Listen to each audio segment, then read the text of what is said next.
In today's documentary, we'll be combining our greatest hits to give you a complete guide to some of the best things to do in Paris. Included are all the major attractions, including Versailles, le Louvre, a dinner cruise, things to do with kids, and lots of other fun stuff to do. Allez, on y va!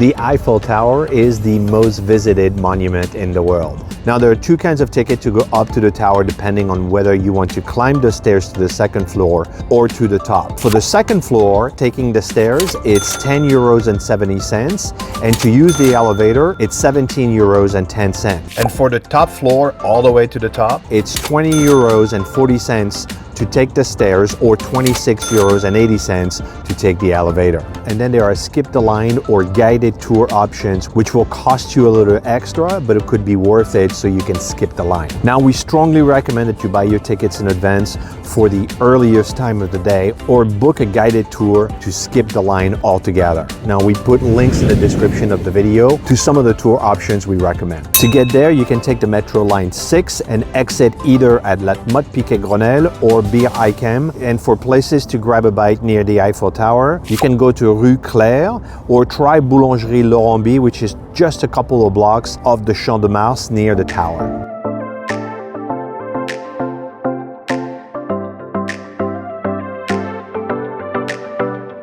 The Arc de Triomphe is an amazing work of architecture, with stunning sculptures and relief and an eternal flame and tomb of the unknown soldiers from World War I. It is a monument honoring those who fought in the French Revolution and the Napoleon Wars. And the 360-degree views from the rooftop are awesome. Also, the Arc de Triomphe is at the head of the Champs-Élysées, which is one of the most prestigious and luxurious shopping avenues of the world. Tickets to the rooftop of the Arc de Triomphe will run you 13 euros and a little more if you choose to skip the line option. Now, the metro station for the Arc is Charles de Gaulle Étoile on line 1, and for Champs-Élysées, exit at station Georges V on line 1. Places to grab a bite to eat near the Arc is Le Drugstore for a nice sit-down meal, or Maison Jules Lambret for bakery street food near the Arc, and Le Relais de l'Entrecôte for a great steak and frites. The Notre Dame Cathedral is one of the most iconic symbols of Paris and of all of France. And most people know it from the Victor Hugo book, The Hunchback of Notre Dame. But they probably don't know that this medieval cathedral was in really bad shape, and it was the newfound popularity of the book that led to its restoration. Today, it's still closed from the fire of 2019, and a team of special artisan craftspeople are working diligently to restore it once again. And the target is to have it reopened before the Summer Olympics in 2024. And to get to Notre Dame, use Metro Line 4 and exit at either the Saint-Michel station or the Cité station. You won't need a ticket to see the cathedral once it reopens, but you will need a ticket to go up the bell tower once it reopens. And before the fire, the tickets were €8.50. Places to get some street food nearby include La Croix Bakery, Hooray, or Au Petit Cakes, all just within walking distance of the church.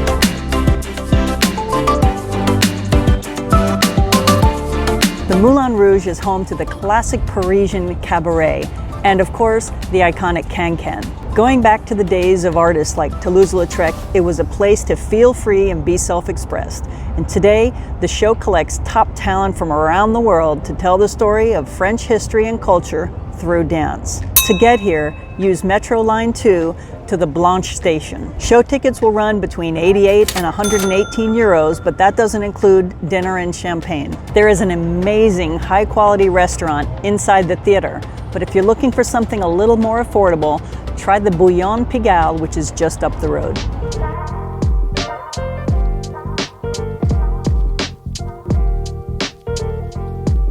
The Sacré and Place du Théâtre are gems of the Paris experience. One of the most stunning views of Paris is from the plaza and stairs in front of the church. This is a playful, romantic, family-friendly spot with mimes, street performers, caricature artists, and a few scammers. When you think of accordion music, cafes, and tourist stops, it's all right here. This is a must-stop on your Paris vacation. Now the metro station to use is Abbesse on line 12. Now there's no charge to access the Basilica and the Place du Théâtre. It's an open area plaza. There are fees to access the dome of the Basilica, and those rates vary. Restaurants near the Sacré and Place du Théâtre are pretty touristic. We recommend heading down to Rue des Martyrs for good options, or au Pain Levain d'Anton Bakery for street food, or Maison Millie for crepes.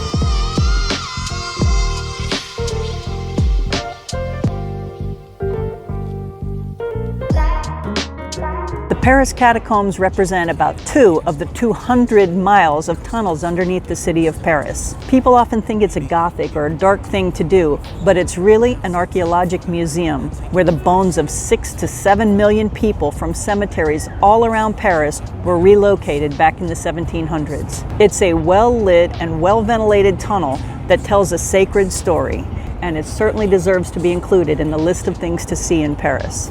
To get here, use Metro Line 4 or 6 or the RERB to the Denfert-Rochereau station.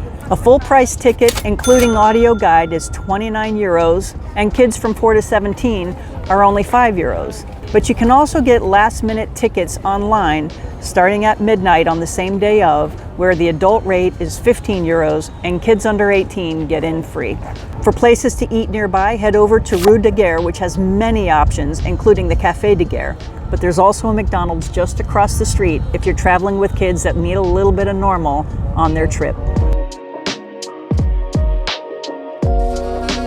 Before the Louvre became the most visited museum in the world, it was a royal palace and home to Louis XIV before he moved to Versailles. The architecture and decor features alone are worth the visit. While it's easy to be overwhelmed by the 480,000 pieces of art in the 15 acres of galleries, don't let that stop you. This place is amazing. From the crown jewels to the Mona Lisa or Venus de Milo to the mummies, there's something here for everyone. To get here, just use the metro station Palais Royal, Musée du Louvre on line 1 or 7.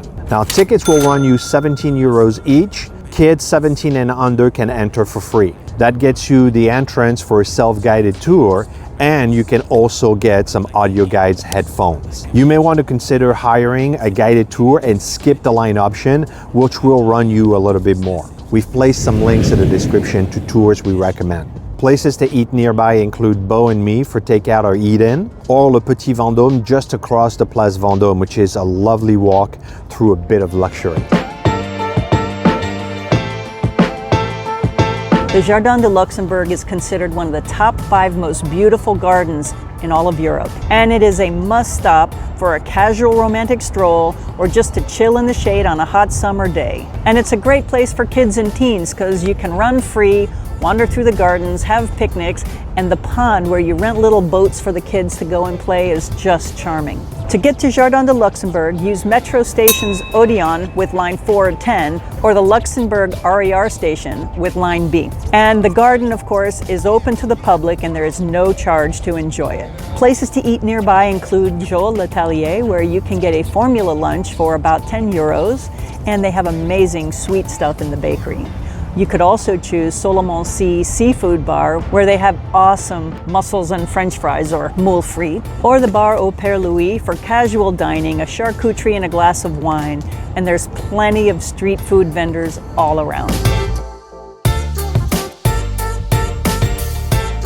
Located in an old, renovated 19th century train station, the Musée d'Orsay is the second largest museum in Paris. And it's filled with amazing Impressionist art, including Monet, Renoir, and Van Gogh. Now, the metro station to get there is Solferino on line 12 or Musée d'Orsay on RER-C.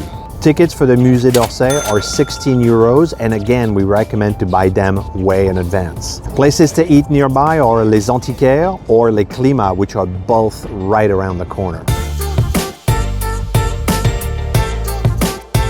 The Tuileries are the gardens from when the Louvre was a royal palace. It has sculpture garden and tree-lined promenade and a great sense of peaceful luxury. At the other end lies the Place de la Concorde, which is the largest public square in Paris with beautiful statues, fountain, and an obelisk. And by the way, it's where Marie Antoinette lost a head in the French Revolution. Metro station Tuileries on line 1 or Concorde on line 1, 8, and 12 is the way to get here. Now, there is no charge to visit either the Place de la Concorde or Tuileries Garden. It's just open space. Places to eat nearby include Le Petit Vendôme for classic French food or Angelina for hot chocolate and pastries.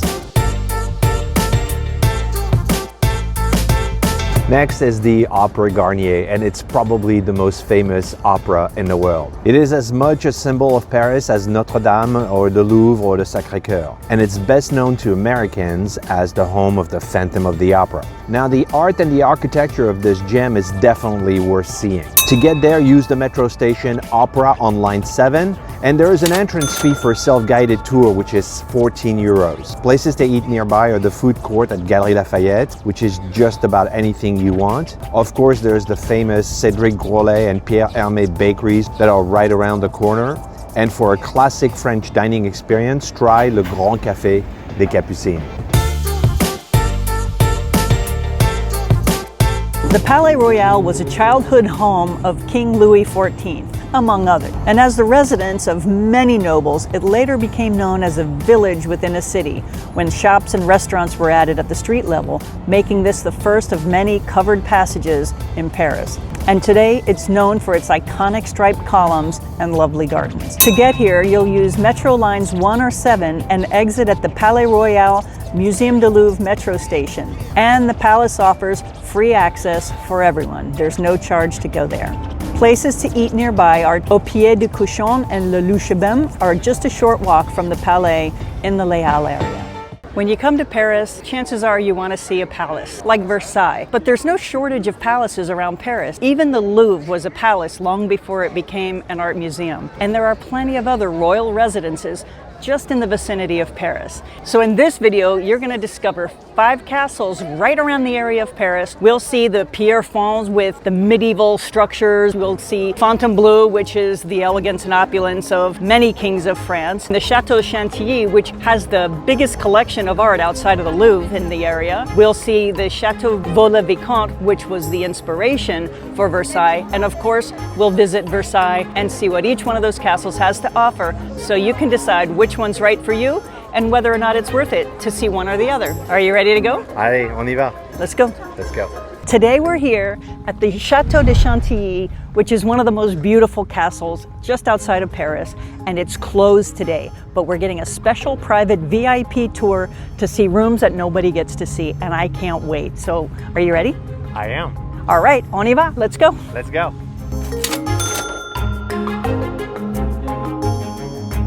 Today we're touring the castle with Bertrand from My Private Paris, and with his knowledge and passion, this place comes to life in a whole new way. And his company specializes in custom private tours, so if you're interested in something like that, there's a link in the description below. The last owner of the Chateau de Chantilly, Henri d'Orléans, this were his dishes, and you can see the H and the O initials on his plate.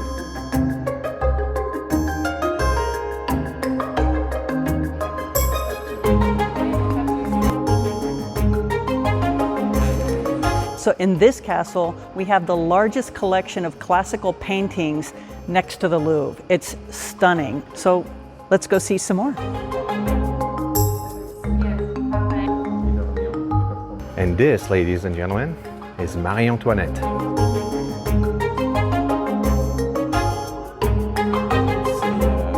This is Henri d'Orléans. This is the gentleman that has his initials on the dishes. He's right there. He was the last owner of this castle.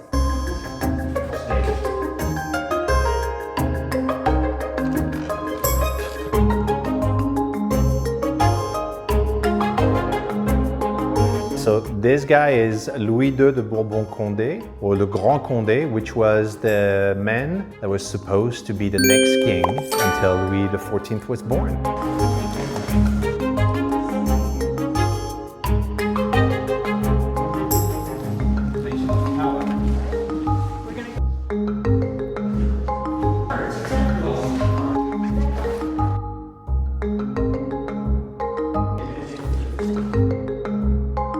When Henry of Orleans lived here in the castle in the 1800s, this is the part of the castle where they lived. So these are private bedrooms and the private office of himself, the Duchess, and where the family lived.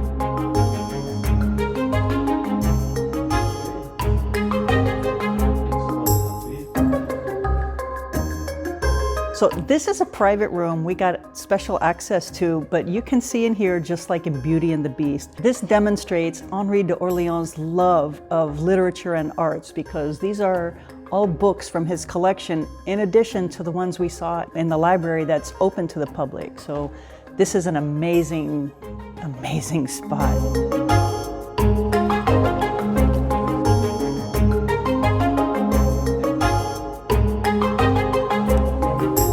To get to Chantilly from Gare du Nord is actually very easy. In Gare du Nord, you want to go in the Grande Ligne, which is where all the long distance trains are, which is the main central place in Gare du Nord. Buy yourself a round trip ticket at a machine and the cost is 18 euros for a round trip. That train ride is going to take you 25 minutes to get to Chantilly. Just look for trains headed in the directions of Amiens or Creil, and there is usually one every 30 minutes or so. In any case, right at the head of the train, it will tell you that it goes to Chantilly. So if it says so, that's the right one. Now, once you're in Chantilly, it's a 10 to 15 minute walk to the castle through the woods, and it's very charming. Now, if you don't want to take the train and do the 10 to 15 minute walk in Chantilly, you can hire a private driver in Paris that will take you from your hotel directly to the castle, and we'll put some links in the description with some options.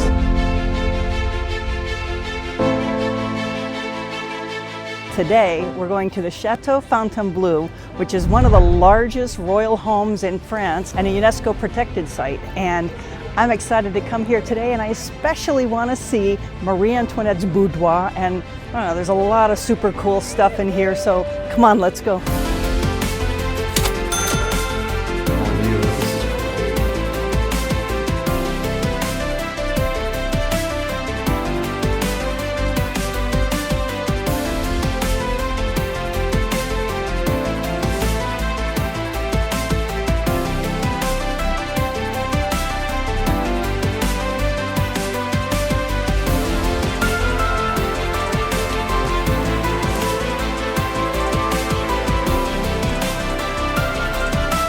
And this room is the inspiration for the Hall of Mirrors at Versailles, and you can see why. It's stunning.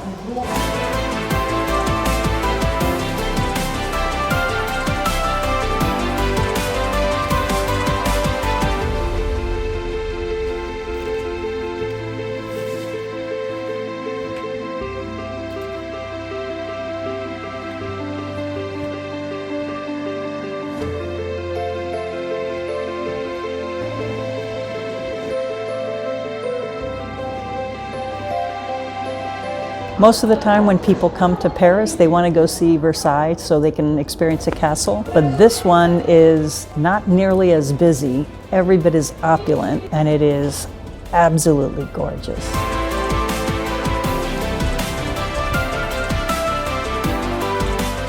So today I'm taking you to Pierrefonds. Pierrefonds is a beautiful medieval castle. It's about an hour away from Paris, so this is why we're taking the car. So if you're in Paris visiting, you may need to hire a driver or rent a car to go to that castle.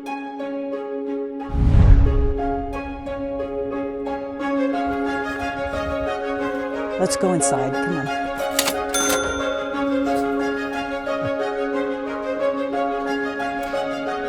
Those are gutters formed after Notre Dame. And notice on top of the other little columns, you have little castles. So during the Second World War, this became a field hospital because, of course, they had a lot of wounded soldiers, and this was kind of close to where the battles were taking place. And we can tell that the Americans were here because they left little marks. Like you can see here, there's USA.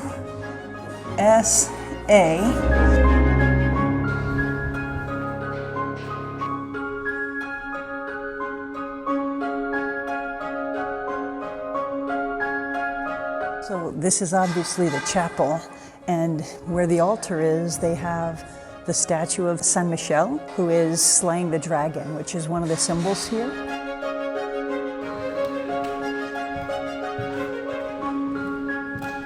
So there's a little door over here with a railing, like a little balcony, an interior balcony. And I can imagine who's watching over what's going on. This is a reception room. I don't know if you had dances here, they played cards here, I don't know what they did here. Really nobody knows because the records aren't that clear and there's no furniture. It's just amazing.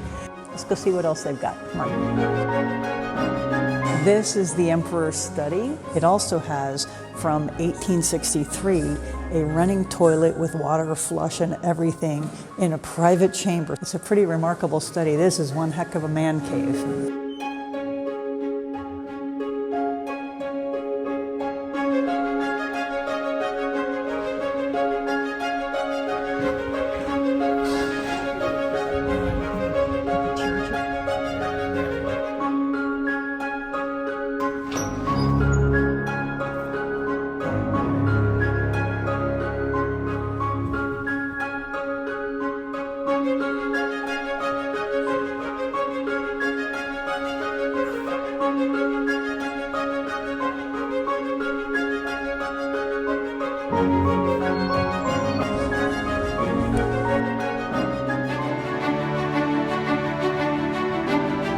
So today we're going to VICOMTE Castle, which is about an hour away from Paris. And there are a couple of ways for you to get there. The economy way is catching a train in Gare de Lyon. That'll take you to MOULIN. And in MOULIN you have to take a bus and that'll take you to the castle and then back and forth. Obviously it's economy, but you know, it's going to take you at least an hour and a half, between 2 hours to get here. The second way, which is probably the way that many of you are going to do, which is to hire a driver or a tour out of Paris to pick you up in your hotel, drive you all the way there and then bring you back home. It's about an hour, a good solid hour to get here, but it's super worth it. So today we're taking our car and we're going to VICOMTE. So, on y va? Let's go.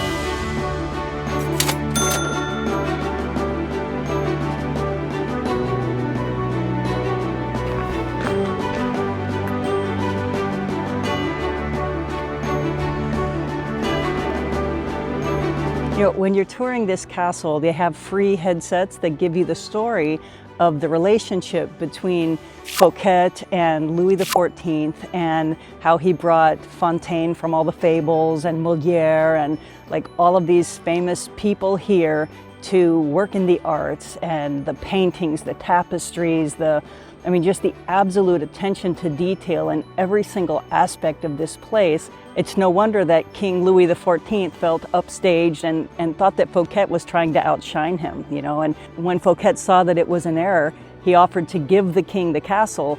But of course, the king says, what will people think of me if my subjects are gifting me something like this? So it didn't end well for Fouquet, but, obviously he was a visionary. And this place was the inspiration for Versailles.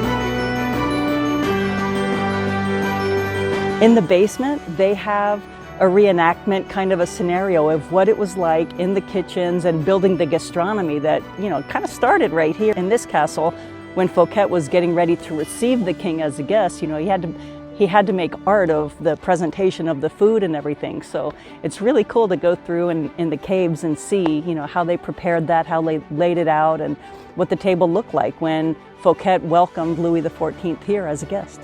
It's really cool. And earlier, we were all the way at the top there where we got the magnificent views. This is the dome, and it's an extra €3 to get to see it. But then you get beautiful views of the garden, and it's just really worth it. One of the things that I love about VICOMTE is how quiet it is, how few tourists you have here. I know for a fact that the Louvre and Versailles are sold out, and there's hardly anybody here. We visited the castle pretty much on our own. Few people here and there. It's not easy to get to, but if you want a castle experience without having enormous amounts of people around you, VICOMTE is delightful.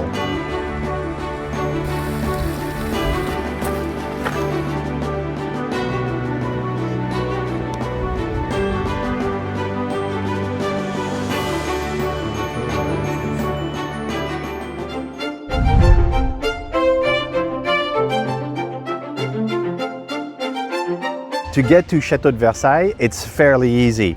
You obviously have the first option, which is to hire a private driver or a guide to take you from your hotel directly to the Château de Versailles and bring you back. Or you could take the RER Line C from Saint-Michel, and that will take you all the way to Versailles, and it's a quick 10-minute walk to go to the castle, which is right behind me, so let's go.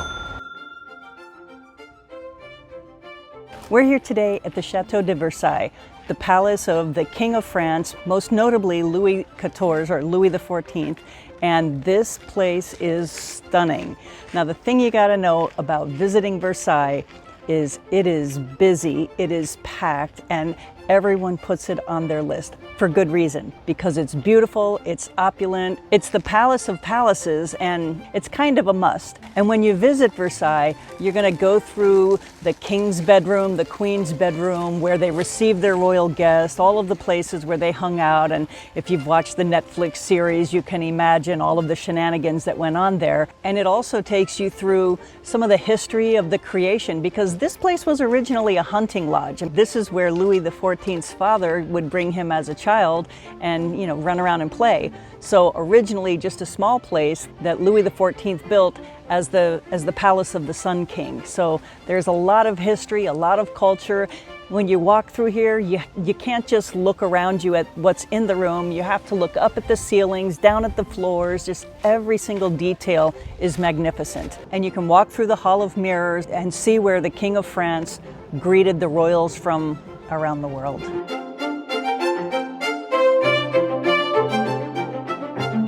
And then there's the gardens. I mean, sculptured, you know, the landscaping is just beyond, with little hidden paths through the woods and statues everywhere. This is a luxurious, royal, opulent place.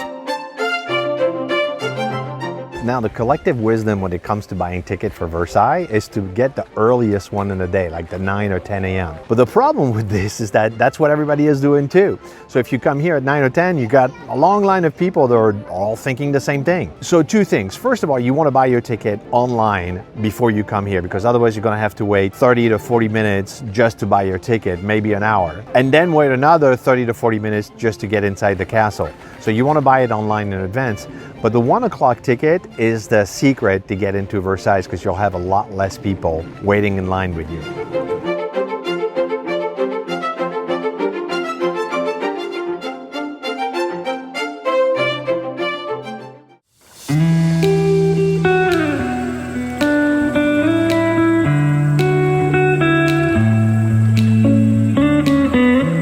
We're going to visit the Louvre today.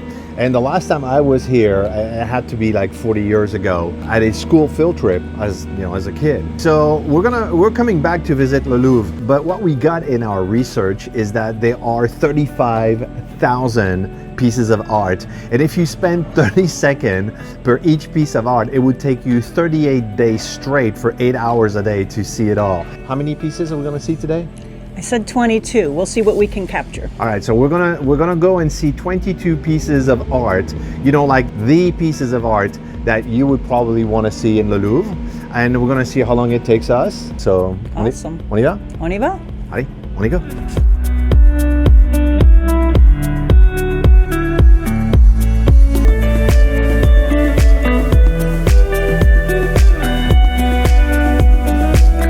So we're here inside the pyramid of the Louvre, which is the main entrance. There's 3 buildings that we need to know about here. There's the Richelieu, which has a lot of old French art, sculptures, a lot of things like that.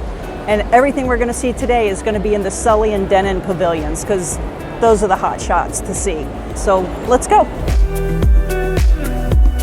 This is the place in the bottom of the pyramid where you can actually get a map.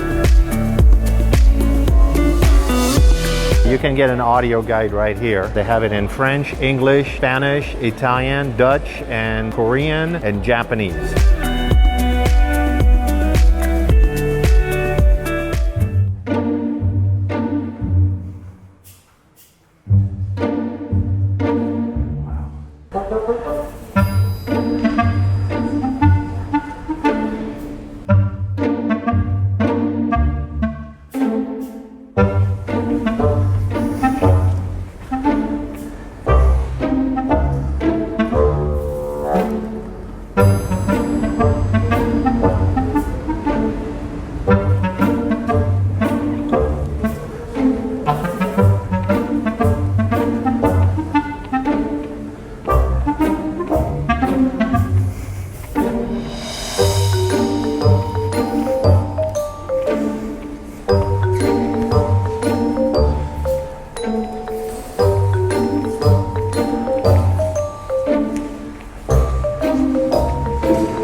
So I gotta say something. We've done the research.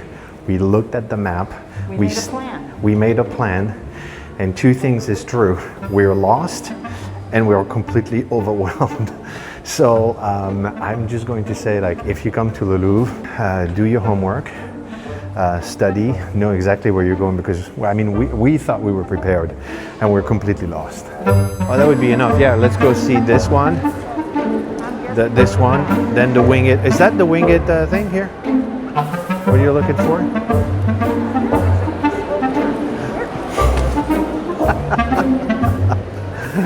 Oh, she is. There she is. It was right there the whole time. We're right in front of the painting that inspired, well, actually the legend says that it inspired Victor Hugo from writing Les Misérables, which is the liberty guiding the people, la liberté guidant le peuple. It's a beautiful painting, and that was one of the pieces of art that we wanted to see.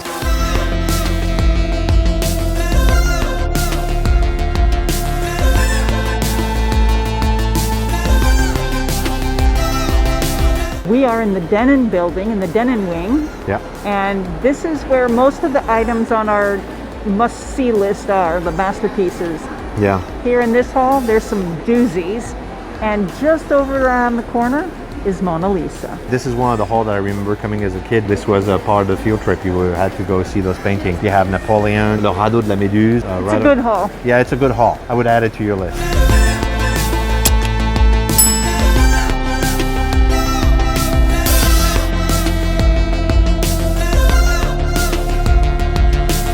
Yeah, so there's an anecdote about this painting. This is the coronation of Napoleon. This is Josephine that's right in front of him. And Napoleon's mother did not approve of Josephine, so she didn't come. But hey, that didn't stop Napoleon from telling the painter to paint his mom in the painting, which actually wasn't there.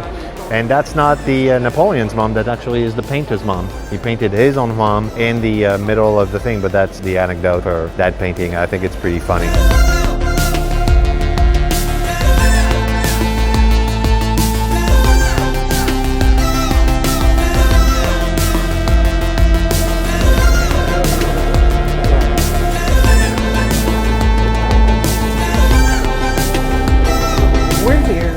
Venus de Milo, and she's one of the ones that was on our list of things to see, and she's gorgeous. She's absolutely gorgeous. She did not disappoint. No. Yeah, it took us a while to find her, but we actually did. So there we are, Venus de Milo. Sure.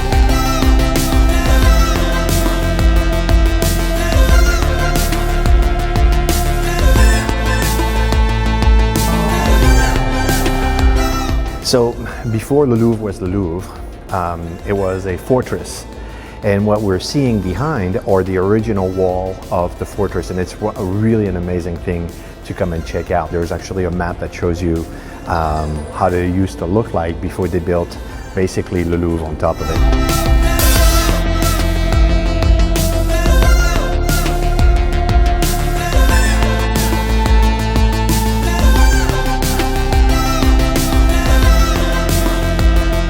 Something that's important to remember when you're at the Louvre is that it started out as a palace, and you can see the royalty, especially in the ceilings, but in the detail of the architecture. And of course, they have the royal jewels here too.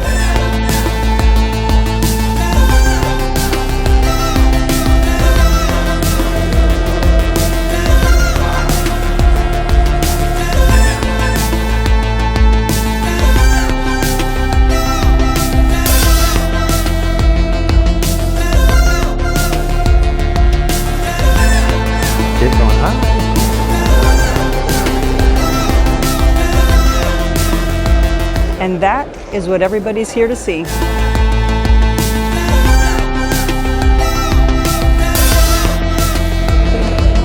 And it's like that every day? And see, you have 3 people on either side, and they are there to make sure that people are not spending too much time and keeping their mask on. So down this hall we saw Winged Liberty, Mona Lisa right behind you, and if we go this way we're probably going to find Psyche revealed by Cupid's kiss, which might become your favorite. Let's go. This way. By the way, people get yelled at when they take off their mask, so inside the Louvre, don't take off your mask. They have zero tolerance for it. Come across the coronation.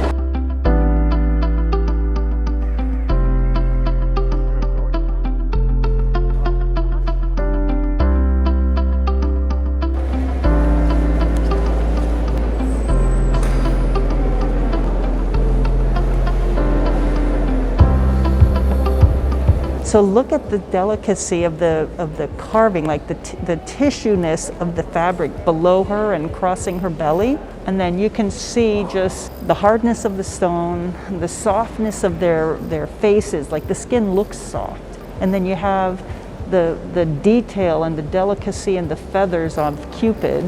And then again in the feathers on the back of the arrows in Cupid's pouch, it's so tender. It's my new favorite. For sure. I love this one. Definitely on your to-do list when you come to the Louvre.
Colleen has been asking me to go on a dinner cruise ever since we moved to Paris. But as a Parisian, the last thing on my list is a tourist dinner cruise. But a happy wife is a happy life. So I did some research to find the best dinner cruise available. The one I picked was highly recommended with amazing food and a very charming atmosphere. So let's see if it lives up to the hype.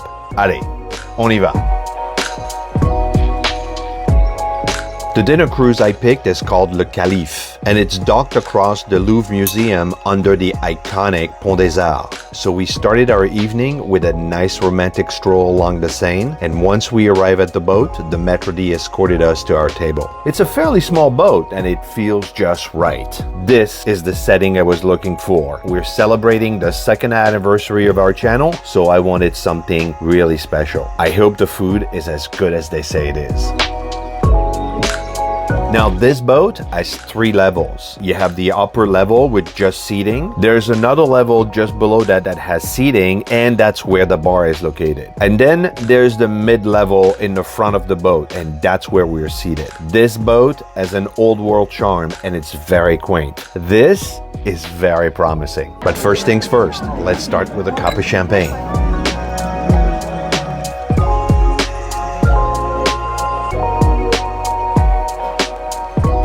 That's how you start a romantic evening. We ordered the menu royal, which includes a glass of champagne and a bottle of wine with a great selection of starters and main courses. Pour Louis, le boeuf. Pour Louis, le moulier chocolat.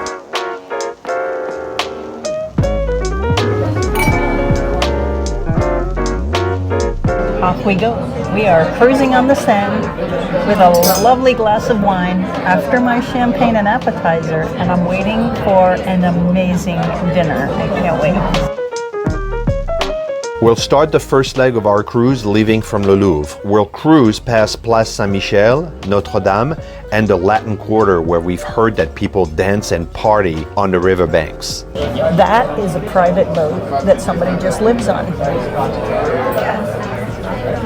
And the next one too. People live on those boats? Yeah, those are private homes. People live on these boats. Like this little tugboat. This little tugboat is a home. And that's really cool because what you have coming up right here, that's the fire department. Can you imagine being a fireman and living on that boat? And they were earlier today when we came in, they were all sitting up on the deck They were all sitting on the You deck. can see them cooking in the kitchen there. Oh yeah, they're cooking in the kitchen, but they were having apéros and stuff and just sitting on the deck of the boat. Guy's sitting there, just a fireman. Yeah, it's pretty darn cool. And we're about to cross through the Pont Neuf. It's pretty cool that we have a glass ceiling and you can get to see all the big buildings and stuff. Yeah, I see all these buildings and everything, and you see some terraces here and people's home and everything. You're like, that's a nice pad right there. Right there. Look at that house. Check out that puppy with the atrium. This isn't the low rent district. And right there is Place Saint-Michel, right there. I love seeing Paris from the water. It's beautiful. Behind you.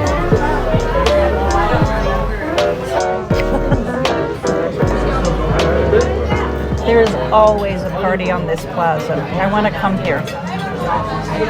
And then you have these little alcoves right there where people are dancing and playing music. Right here, they're all dancing.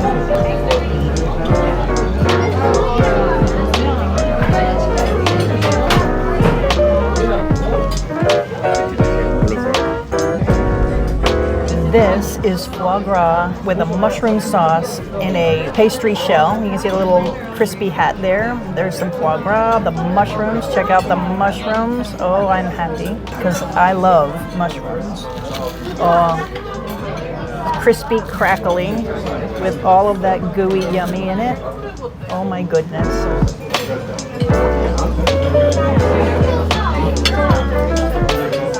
We did not sacrifice quality to have dinner on a boat. Oh, check that out. Oh yeah. Oh yeah. It's falling apart, but oh my God, it's wonderful. You need to try this. And I got the grilled gambas. Look at this. Oh man, we've got a little sauce here. I don't know what this is, but I'm gonna put a little bit of that. That is hitting the spot, and you're gonna love this too. You're gonna have to try this. There's a little bit of pepper, I think, here. I'm putting a little bit more of this. You know, one of the things about cruises is I've always heard that dinner cruises that the food was so-so, but so far this is amazing. Wow, this is really good.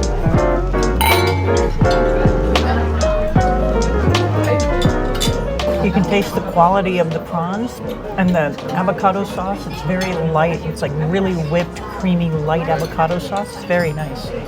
Delicious.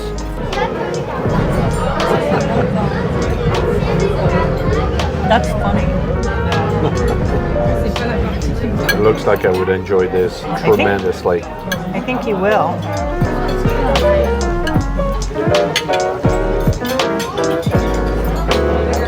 This is excellent. Really, really delicious. Well, the cream sauce, the foie gras that melts in your mouth, the little pastry puff shell that goes with it. Just really delightful. It's really excellent. Now we're starting the second leg of our cruise, starting at Canal Saint-Martin, then the Orsay Museum, the Concorde Plaza, and hopefully we'll see the Eiffel Tower twinkling and turn around at the iconic Statue of Liberty.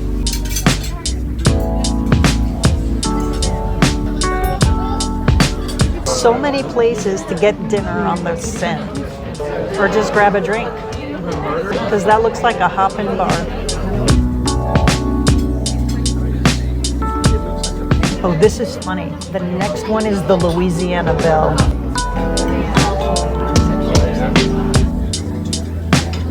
So this is where Canal Saint-Martin meets the Seine. And I want to go on a cruise to Canal Saint-Martin also. It has locks, so you have to undo all the locks as you go through. So you can see there's a little gate right there. That's pretty cool. I never knew where it came out, and now I do.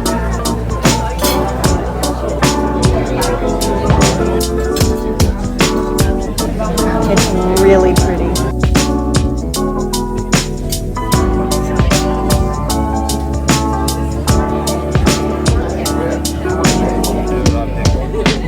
I got the lamb shank with roasted potatoes. Yeah. And a little bit of an au jus sauce, obviously with rosemary. Oh, look! I don't even need the knife. It just falls off. It is falling apart. Oh my goodness!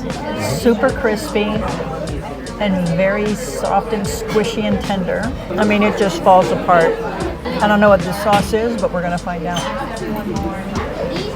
I like lamb, and it is just tender and flavorful as you would ever want a lamb to be. That is a quality meal. That's delicious. Yeah. And I got the filet mignon with foie gras on top of it. We're on a boat. I asked for my meat rare, and it's coming rare. That is absolutely amazing. I'm going to dip it in my sauce. I'm not quite sure what this sauce is. The meat is tender, a little bit of foie gras right here that is served on top of your steak. Like, no kidding, this is an amazing meal. I was not expecting that on the boat. I really wasn't. Serving a steak like that on the kitchen on the boat is extraordinary. This is a steak cooked to perfection, rare, served on the boat with potatoes and a sauce and the foie gras. Everything is, yeah, it's worth every penny. I'm happy. Let me try the potatoes. See if they've actually done the potatoes as good as they did the meat. Potato gratin dauphinois. That's what it feels like with the steak. This is perfect. Like the appetizer and the main course. Okay, it's settled. This is an amazing meal, and we're on the boat on the Seine River. This is extraordinary with a sunset. Wow. Wow.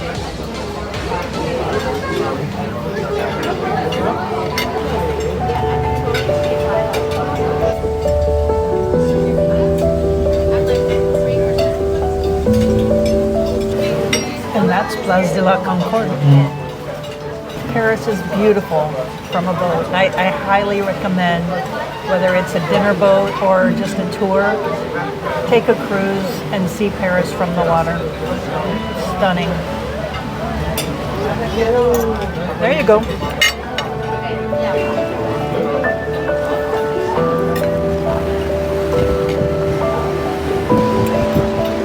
Even now that we live here, it doesn't get old to see the Iron Lady all lighted up. She's splendid. I think we're just in time to see her sparkle.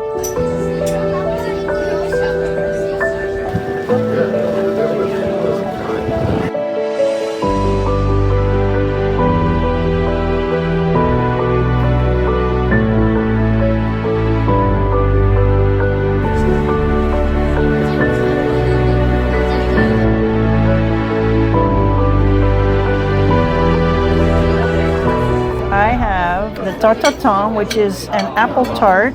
This one is put together with some kind of, I don't know, ice cream here and Calvados. That is like an apple brandy. It's called Calvados from the Normandy region. I don't know if that's what I'm supposed to do, but it's too skinny to dip. Take a little bit of ice cream and oh my goodness, that's well done. Perfect. And I got the chocolate moelleux au chocolat. So it's a little brownie with some gooey chocolate stuff. And it's served hot. Oh wow. Think of a hot brownie with some gooey hot chocolate in it. With the ice cream is vanilla and crème anglaise, which is a vanilla cream. Well, this is the best way to end this dinner. Honestly, this meal was a 5-star. I don't have anything bad to say. The wine, the champagne, the aperitif, the appetizer, the dessert, everything is extraordinary.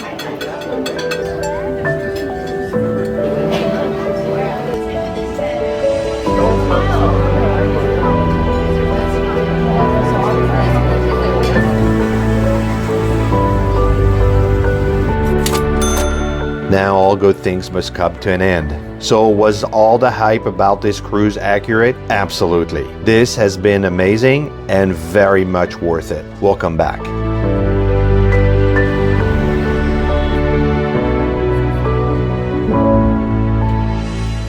There are multiple ways to discover the city of Paris. Of course, you have the double-decker hop-on, hop-off bus, but Paris has the bateau bus hop-on, hop-off. It starts at 10 a.m., Goes until 7 p.m. 9 hours. It has 9 stops, and today Colleen and I are going to try to do the entire city of Paris during those 9 hours and hop off at every stop, see a little bit of the land, and get back on. And we're going to start right here at Hôtel de Ville, and we're going to end up in the Latin Quarter, where there are people dancing on the side of the Seine that we saw last time we were on a dinner cruise, and Colleen has been asking me to take her there ever since. So we're going to stop there, and hopefully there are people dancing, and we're going to get to see and enjoy that. Allez, on y va.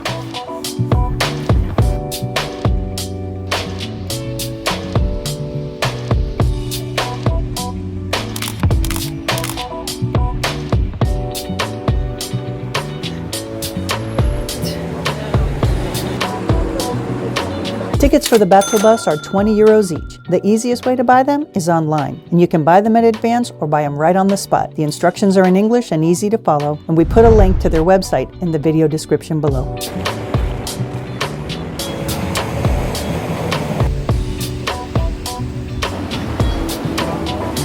I have our tickets on my phone.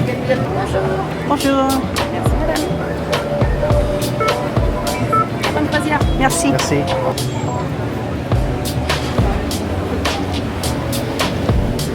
And I know that I want to come back and sit on that little end of the island. Yeah, that looks a great place for a picnic, right?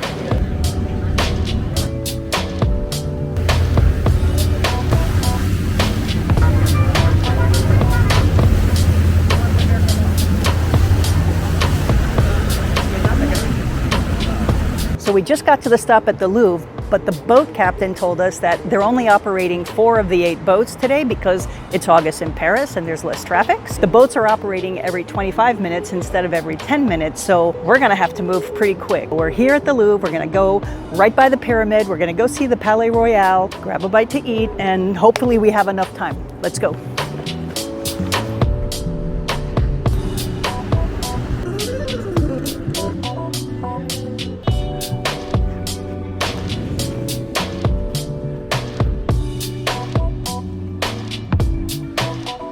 Pro tip, if you're visiting the Louvre and you just want to get shots outside by the pyramid, go on a Tuesday morning when it's closed, because you won't have all the crowds.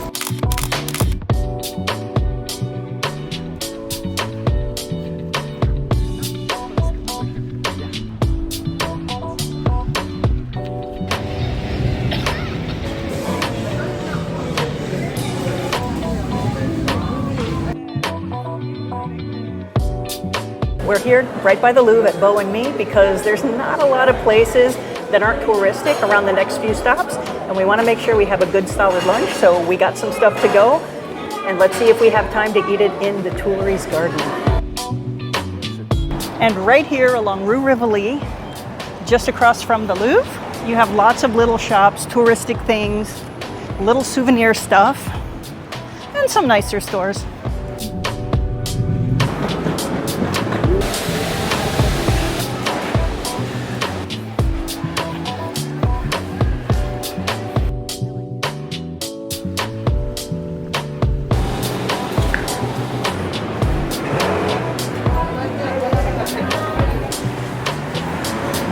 That thing is fun to go to the top of, and you want to talk about a view of Paris?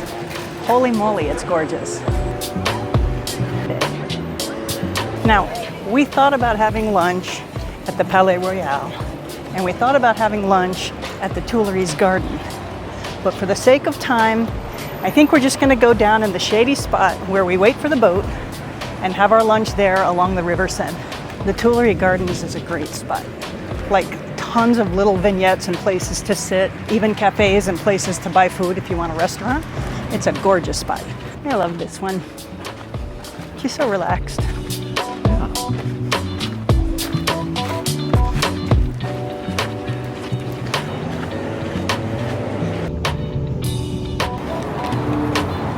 I got a ham and cheese with lettuce. Right. On a baguette. Okay, so that's what we're eating now? Let's split that one. We got 2 sandwiches. Yeah. We can split one now and split one later. One of the things that we noticed with the Batobus stops is that a lot of them don't have a lot of food around them. Like Invalides, there's not a lot of things there. So since we know that next to the Louvre is a bunch of amazing things, including Beau and Me, This is where we got our sandwich.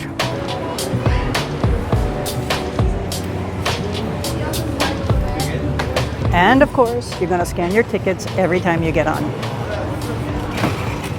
We thought it would be a great idea to take this boat on a beautiful sunny day because, hey, in Florida, you take the boat on beautiful sunny days. But let me tell you, it's noon and it is hot.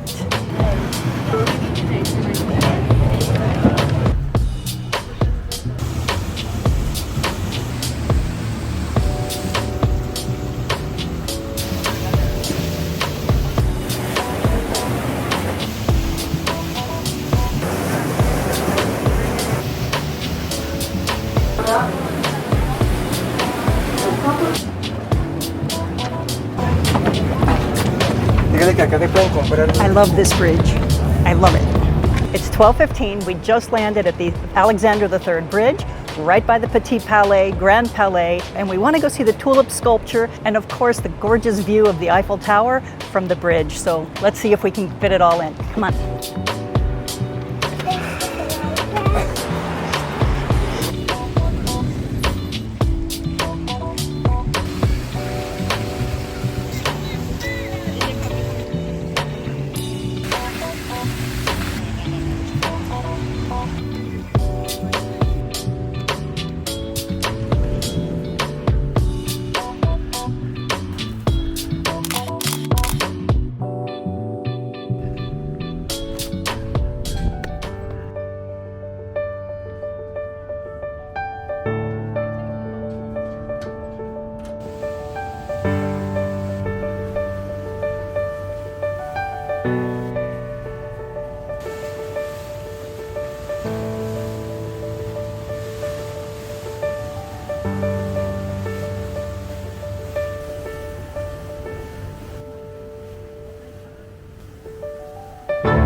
All right, so it's 1 o'clock and we just got here to the Eiffel Tower and we're actually doing good on time, but we're gonna spend about an hour checking out the Trocadero and the Eiffel Tower.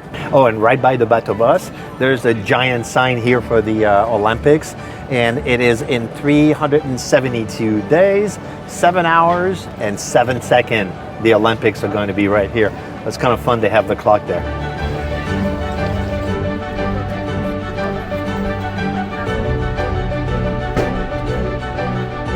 And if you pick up something for a picnic lunch and you hold on to it for a bit, there's a great little park right across the bridge from the Eiffel Tower with lots of shade. You can relax and enjoy something there.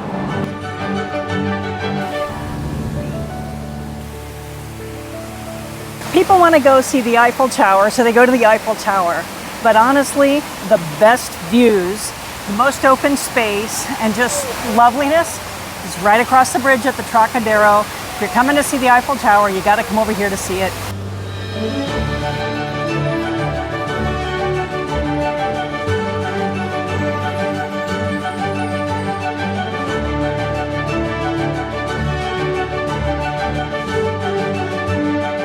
This is all honey stuff.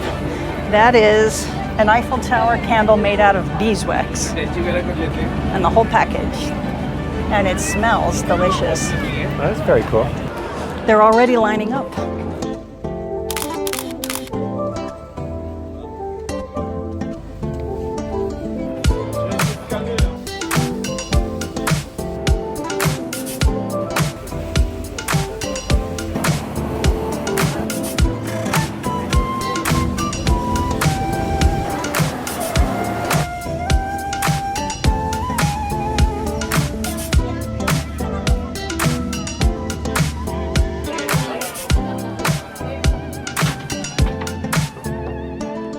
So it's 2:30 and we just got off the boat at the Invalid Stop. And the Invalid Stop is where the Invalids is, which is the military museum. It's where Napoleon's tomb is, and we're back again right across from the Petit Palais, Grand Palais on the bridge Alexander Trois. Since we're tight on time, we're not going to go into any museums. We're going to go upstairs at the bridge. We're going to take some pictures, see what there is to see, and we're going to come back and get on the next boat.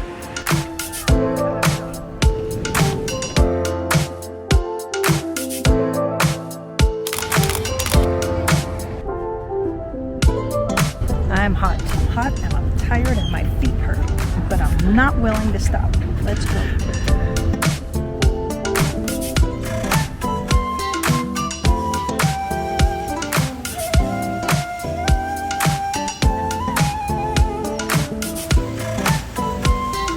So it's 3:10 and we just stopped at the Muséum d'Orsay exit. And of course, what's here is the Muséum d'Orsay. This is a gateway to Saint-Germain, which has lots of little shops and galleries and really cool spots. But we're not going to spend a lot of time here because I'm exhausted. I'm overheated, my feet hurt, and I'm really looking forward to our next exit where we're going to go to one of my favorite squares and sit in a cafe and relax. Come on.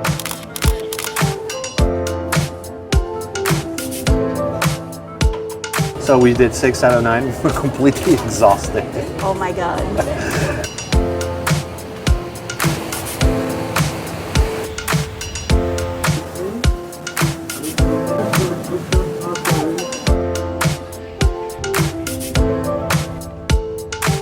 All right, so it's 3:30 and we just made it to Saint-Germain. So here you have a ton of restaurants and shops and a lot of things to do. But we're going to one of Colleen's favorite little secret square here. There's a little cafe that she adores. We're gonna go and sit and relax for about an hour to kind of recoup because we're like pooped and hot and it's been a long day. So we're gonna go and take a break. Allez, on y va.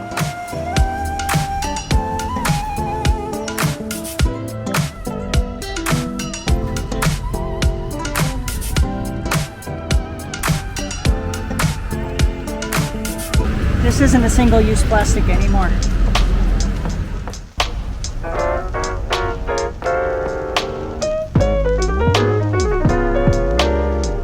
So we're sitting in a little cafe inside of Place Dauphine, which is a delightful, quiet, shady spot. And I'm wearing my glasses because I look as tired as I feel. But this place is perfect to stop if you want to have a lunch or something like that. But we just stopped by to have a refreshing drink, relax in the shade. After I have some water, I may or may not have a mojito or something, but we're just gonna sit right here in this park. And you know, they play pétanque here, it's lots of locals, but this is really an old classic square. It's just that kind of a place, and I love it.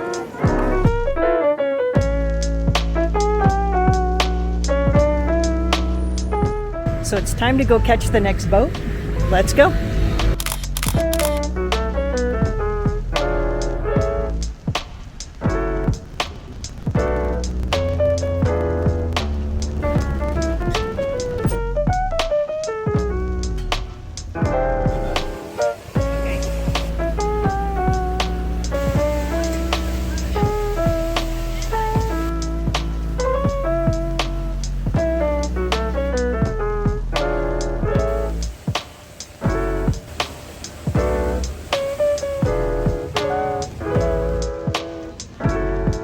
So it's 5:30 p.m.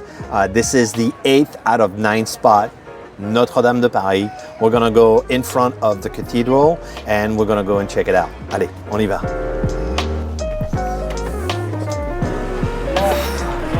It's not entirely mobile friendly here. And this is La Croix, where they have the Notre Dame apple desserts that I love. Great spot.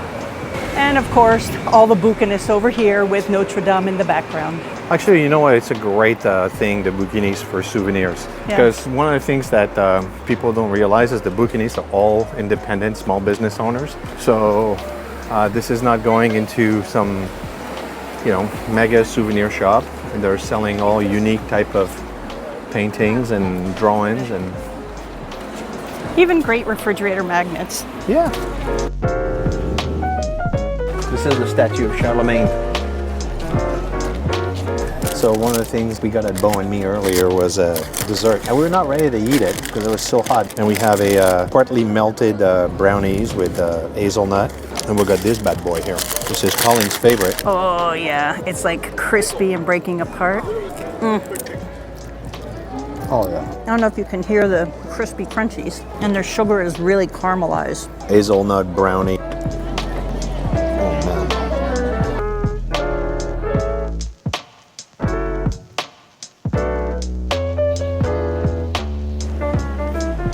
Rue de la Hachette, it's very touristic. It is a fun place, little shops, restaurants and things, but it's a great street to walk down, and they have an Amarino here where my kids have loved to come and get the rose-shaped ice creams. Definitely a street to know about. It's just fun. Connects by Shakespeare and Notre Dame all the way to Place Saint-Michel. Perfect spot. Right up here is the Shakespeare and Company. The authors read their books there. There's actually a place where you can spend the night in there. And it's just a funky spot that people love. And another one of my little favorites is the iconic Instagrammable Hotel Odette.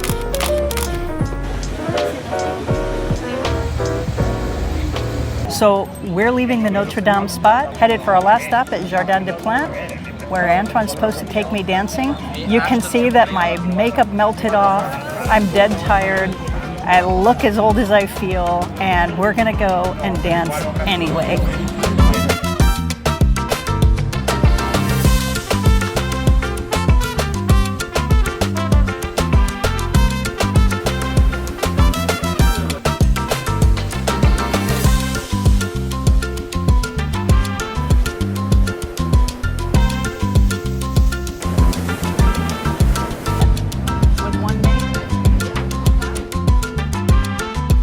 So this is the 9th and final stop of the bateau bus. We're right here by Jardin des Plantes, but this is also the promenade that has the dancing and the plein art sculptures or the open air sculptures along the walkway. With one of the ones that I've definitely wanted to see. This is a sculpture of Rimbaud, and I didn't see people dancing when we were coming up on the boat. That maybe they'll start just after, and if we relax and take a nice leisurely stroll, they might start dancing while we're still here. And if not, we'll just grab a bite to eat. Allez, on y va! We've discovered a lot of new little spots on this tour today. We did. Places to come back to. I hear music.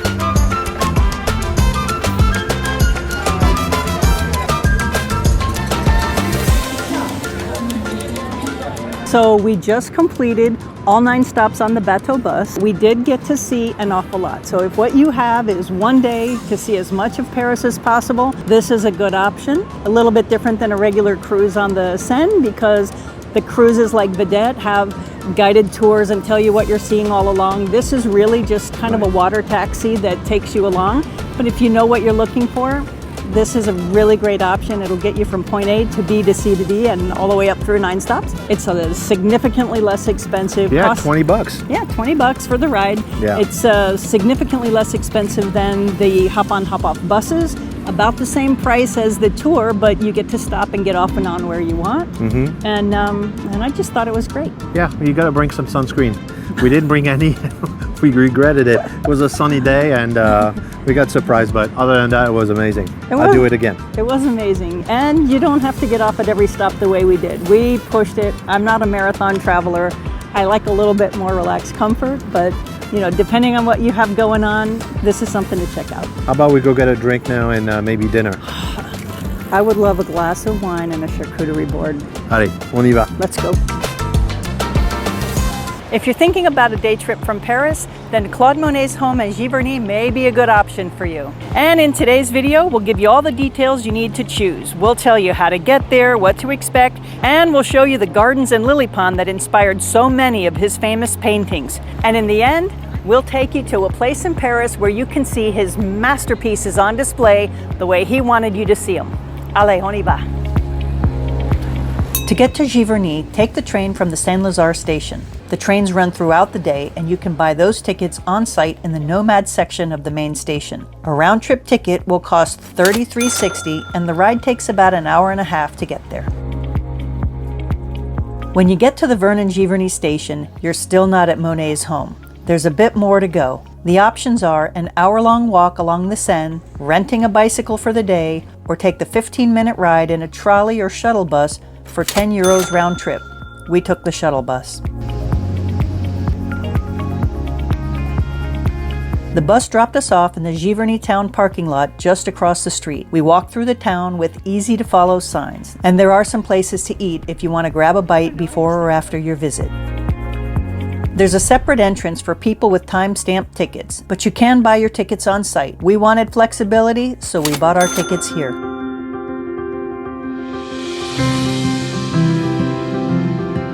We entered through a large, beautiful gift shop. There's something here for everyone, and many items are very reasonably priced.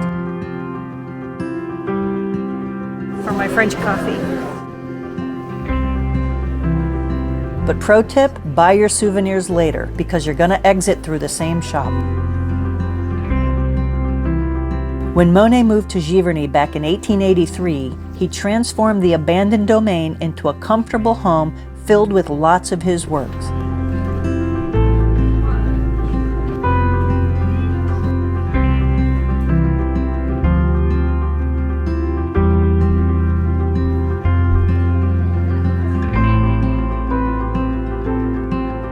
But the crown jewel is the floral paradise he created in the gardens.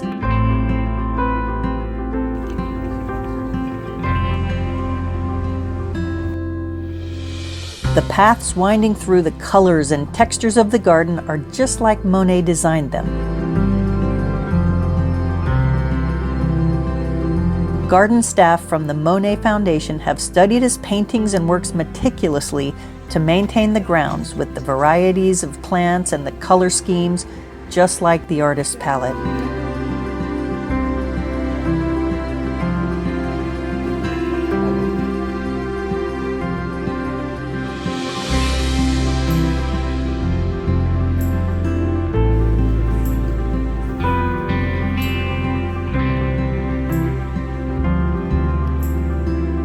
Next, we headed over to the water pond, where it feels like you're walking inside one of his paintings. The lily pads, bridges, hidden boats, and weeping willows bring a sense of tranquility.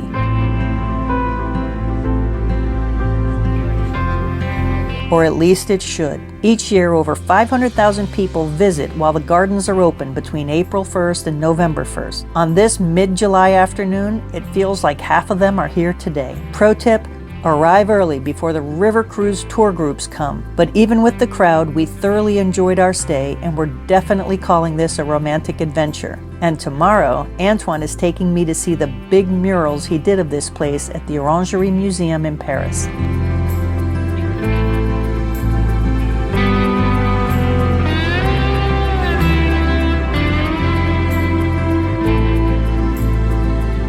It's been a long day, and we're happy to relax on the 90-minute ride back to Paris. Today we're headed over to the Tuileries Garden to visit the Orangerie Museum and complete our Monet trip.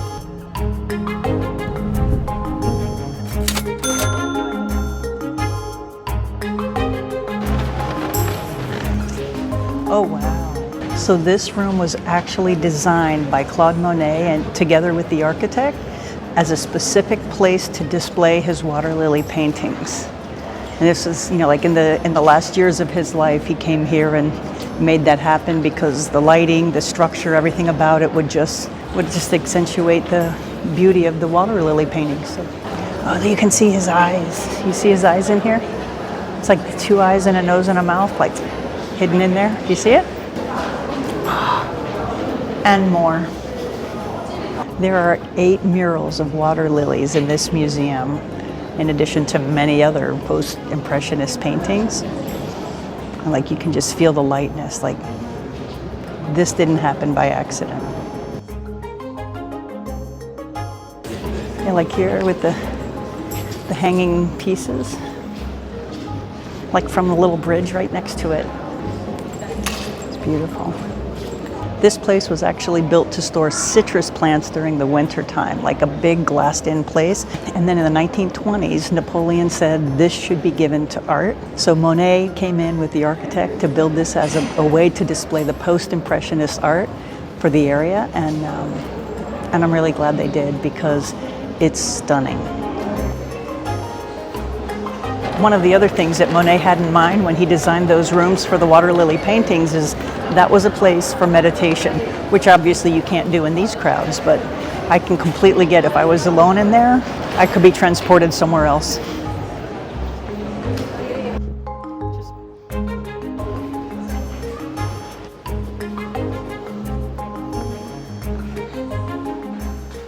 He looks like fun with an attitude. So beside the Monet, you have Henri Matisse, Paul Cézanne, many others on display here. But if you can't make it to Giverny and you want to see the water lilies, this is a great option. And if you do go to Giverny and you want to just round it out, this is a great stop. And of course, Antoine loves the clowns because, hey, Antoine is a clown. The gift shop at the Orangerie is nearly as big as the one in Giverny, but you can still get great gifts at really good prices. If you're traveling to Paris with kids and teens, you're going to need to find some things besides museums and attractions to keep their interest up. So in this video, you'll discover 21 things to do with your kids in Paris so that you all have a great trip. So, are you ready to go? Yeah, allez, on y va. Let's go. The City of Science and Industry is a huge interactive museum with something for everyone. Robotics, physics, air and space, fashion and fabric, science of food, video games, technology. It's easy to spend a good part of the day here, and it's air conditioned on hot days and covered on rainy days. And our family really enjoys this place.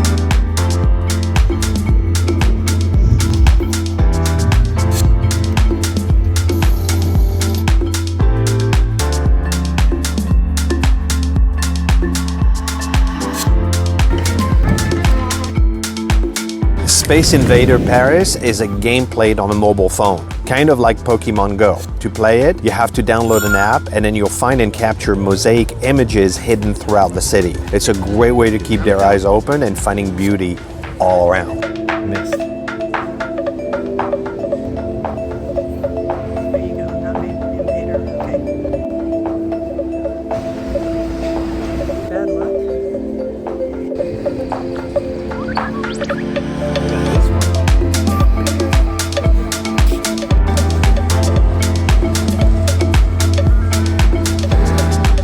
The iFly experience is located inside Porte de la Valette, and this is a super cool and memorable experience at any age.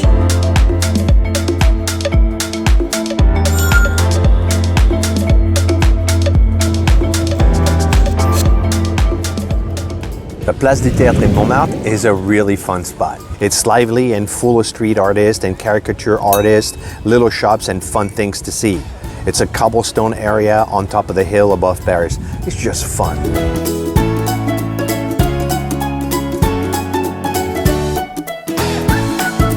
The Jardin de Luxembourg is a huge park with lots of different areas. Think Central Park in New York. It's a great place for a picnic, to play chess or other games.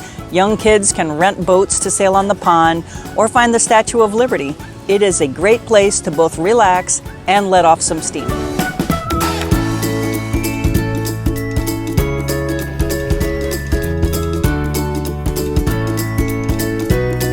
The Catacombs is a favorite for young people. Our kids asked to go there when they were preteen, and I thought it would be scary, but it really wasn't. It's interesting and sacred, but also pretty cool. And not only is it cool to see, but the temperature is constantly cool, and that may matter during the summer months when many of the young people are traveling.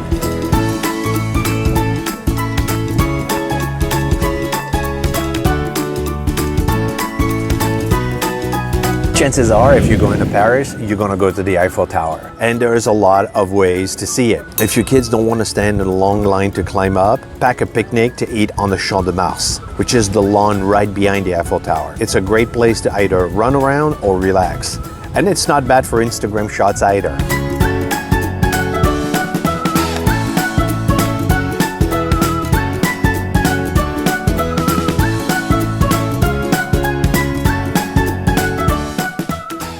Taking a cruise along the Seine on a boat like La Vedette is a great way to see the city, because Paris looks different from a boat, and young people will enjoy the feeling of freedom and getting to know Paris from a different perspective.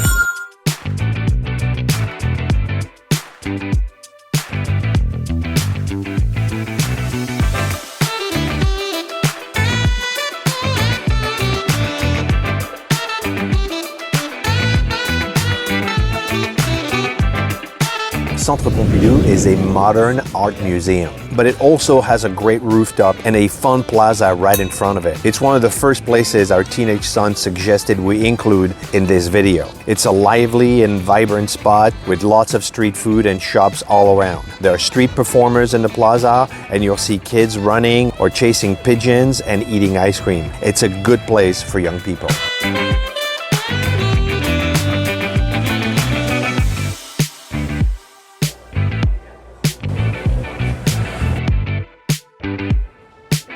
I mean, check out the view from the 5th floor here. You can get a Tour Saint-Jacques. If you go down this way, you got the Eiffel Tower over here. And then here you can see the big wheel, the Ferris wheel at the Tuileries. All the way in the back is La Défense, the business district of Paris. And then you have Église Saint-Eustache right there. And then you have the Opera right here. And all the way here you have SACRÉ and Montmartre. That is a magnificent view from the 5th floor of the Centre Pompidou. There are pedestrian streets all over Paris, and our kids always love walking down those streets. Some are quite touristic, others are near the university or in older parts of town. Each one has its own personality, but all of them have great food stops and interesting shops, and they're just fun to find and explore.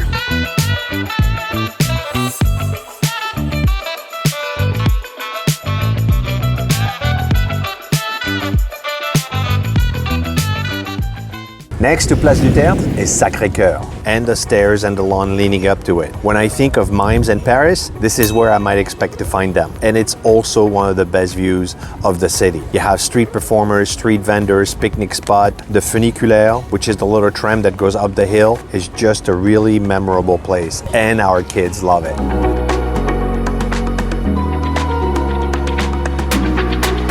Flyview Paris is a virtual tour of Paris. With a VR headset, you take a jet-packed flight to see the major sights of Paris in a 360-degree experience. And you can fly alone or in a group.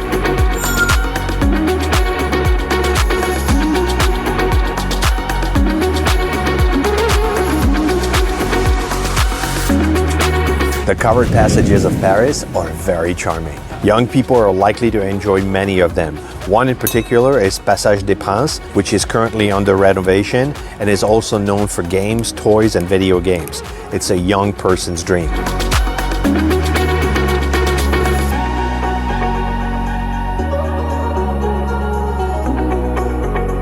If you take your kids to the Louvre, they may need some fun after all of that grown-up stuff. So right by the Louvre is a giant Ferris wheel. Ferris wheel at the Louvre is pretty big, and the views from the top are spectacular. Not only is it a cool and quick thing to do, but it's a great way to put all of Paris into perspective when you see it from above.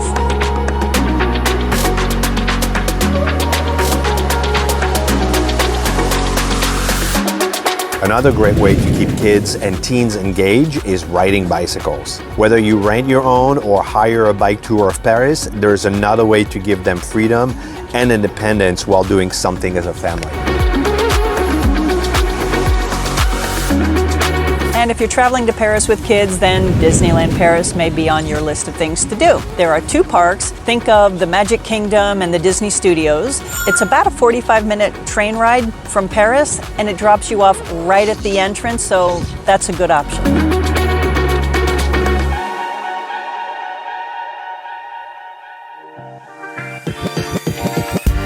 Le Jardin des Plantes is a nature center. The gallery of the evolution of animals, a small zoo, a labyrinth, a 17th century botanical garden, crazy statues, and exhibits.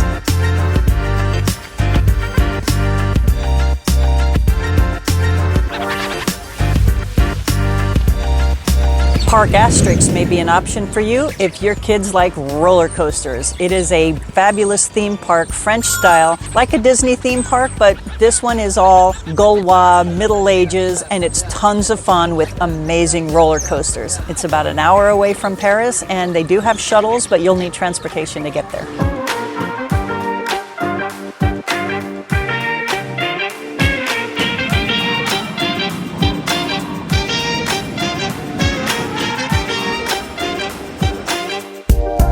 The Musée des Arts Forains is a little bit out of the way, but it's also a great and fun place to see. It's filled with original antique festival rides and games, including the original style carousel that you have to pedal a bike to make it move.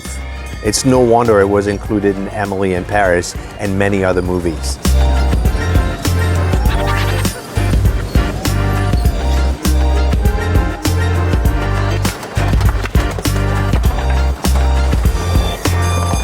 Les Halles is a huge shopping mall right in the heart of Paris. There is something there for everyone, and it's a place where they can feel normal since there are international brands and things they'll easily recognize. At the same time, there are street performers and cool, fun shops and street food all around on pedestrian streets.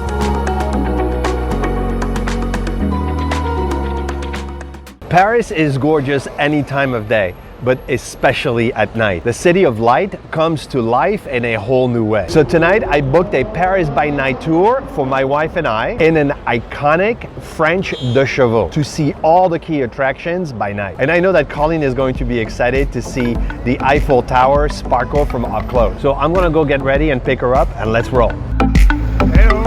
Tonight, our tour guides are Jean-Jacques and Philippe from Paris Authentique. They'll drive us around Paris in the quintessential charming French car, the 2 chevaux Citroën.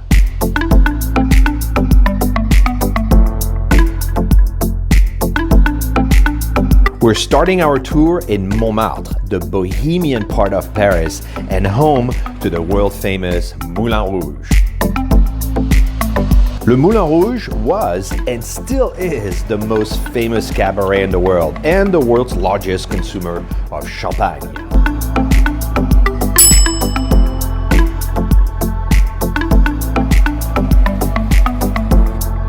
Montmartre was a tiny village on the outskirts of Paris going back to the pagan times. Over the years, the avant-garde flavor attracted artists like Claude Monet, Picasso, Van Gogh, and of course, Toulouse-Lautrec. The beacon on the hill has some of the best views of Paris is a little church called le SACRÉ.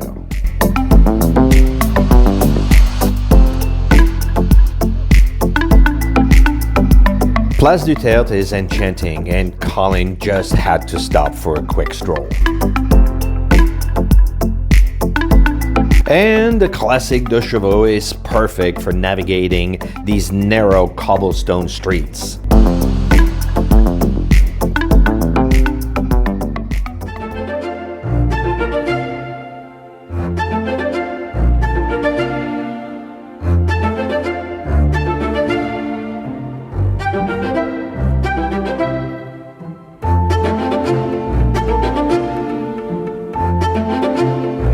The Palais Garnier Opera House was built for Napoleon III and opened in 1875. Many people think of it as home to the Phantom of the Opera. And yes, the chandelier did fall in 1896, and yes, there's a lake underneath it. But it's not like the movie.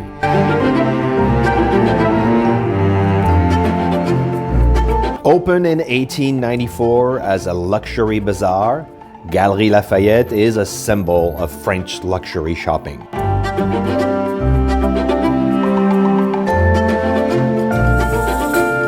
Place Vendôme is home to the world's highest hand jewelry and couture brands. It is a treasured photo stop for brides and a filming location for TVs and movies like Da Vinci Code and Lupin.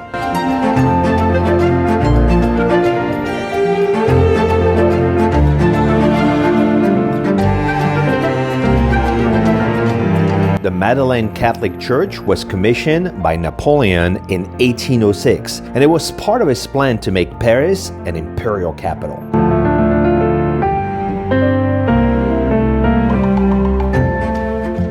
Everything is so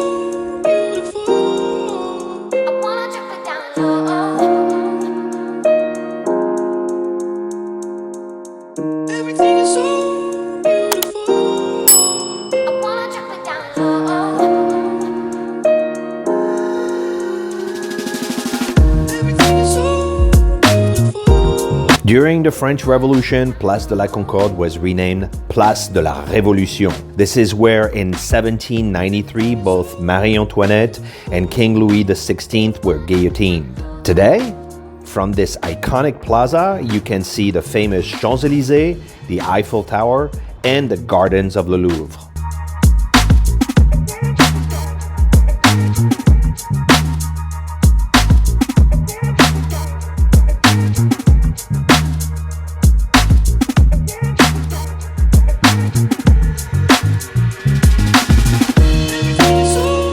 Even if you've seen the Louvre by day, do yourself a favor and come back by night. It transforms into a magical and romantic setting.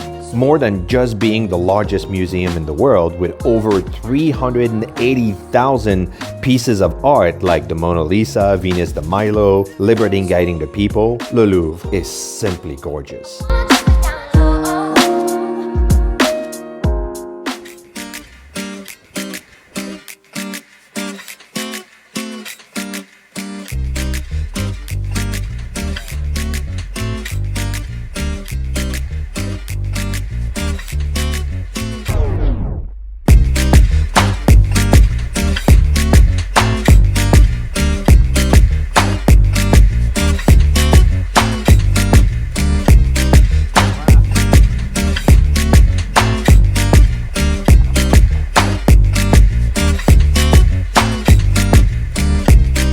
Saint-Germain is on the left bank of Paris, or Rive Gauche is where you can find the famous Café de Flore and Les Deux Magots. Picasso, Hemingway, and Oscar Wilde lived and worked in Saint-Germain.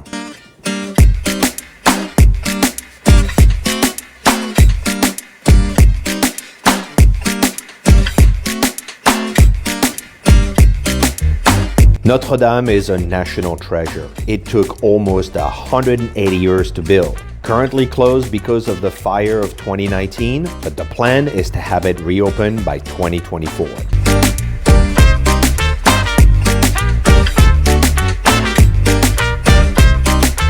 The Conciergerie was originally home to the kings of France from the 5th to the 14th century. Marie Antoinette lived the last days in prison there. Today, a cell is open to visitors.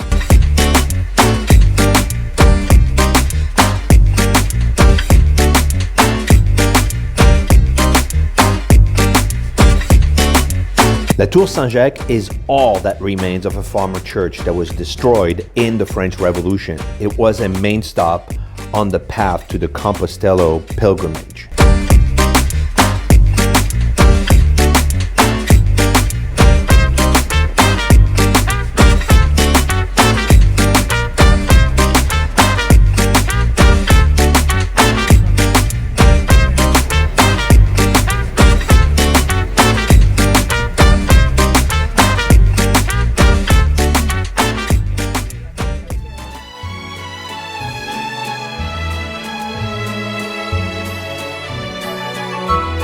The Arc de Triomphe is one of the best known monuments in the world, and it's beautiful to look at. And this masterpiece was built by Napoleon in 1805 to honor military victories.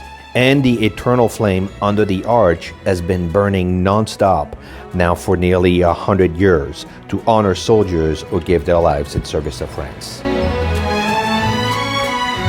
Today, the Champs-Élysées is lined with chestnut trees, restaurants, movie theaters, and high-end designer stores like Louis Vuitton, Dior, and Longchamp. And more than 300,000 people walk on the Champs-Élysées each and every day.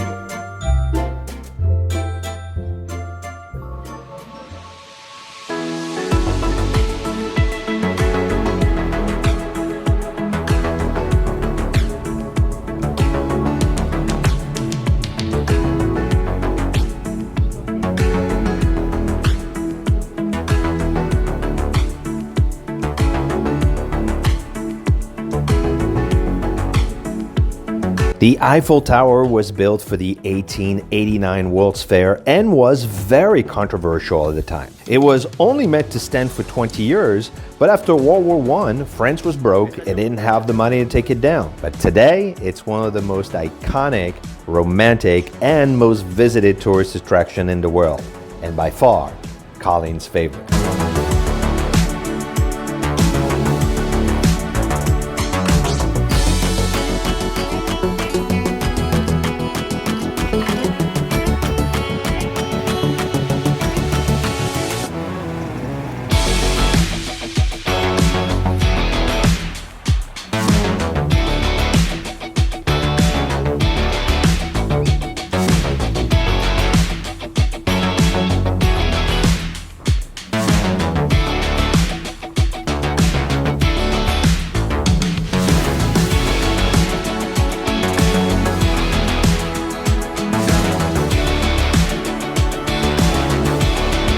Alright, so thank you for watching this video. Please make sure to hit the like button and don't forget to subscribe and click the bell so you don't miss a thing. Until next time, au revoir! Walking the streets of Paris is fun and magical, but sometimes the weather doesn't cooperate. It can be raining, or it's very cold, or it's a hot summer day. So where do you go? And what do you do? Today, we're gonna discover an amazing option. For this video, we booked an authentic Paris guide to walk us through the historic covered passages of Paris. Just imagine how Parisians did luxury shopping in the early 1800s. And those covered passages are still there. So you ready to go see them? I'm ready to go. Allez, on y va. Let's shop. Bonjour, I'm Fabien, so I will be your guide today. I will show you the most beautiful passages in Paris. Allez, on y va.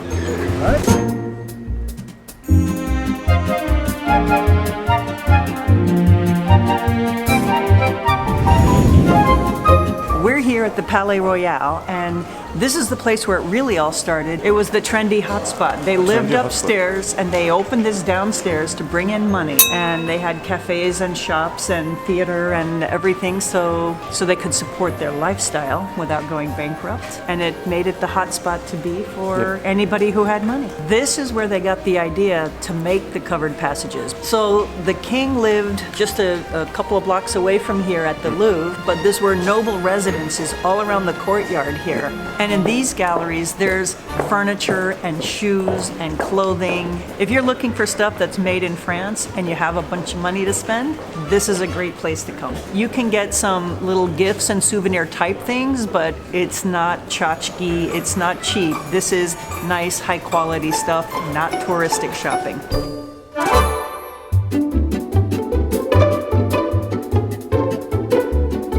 After 230 years, they're still making medals. That's amazing.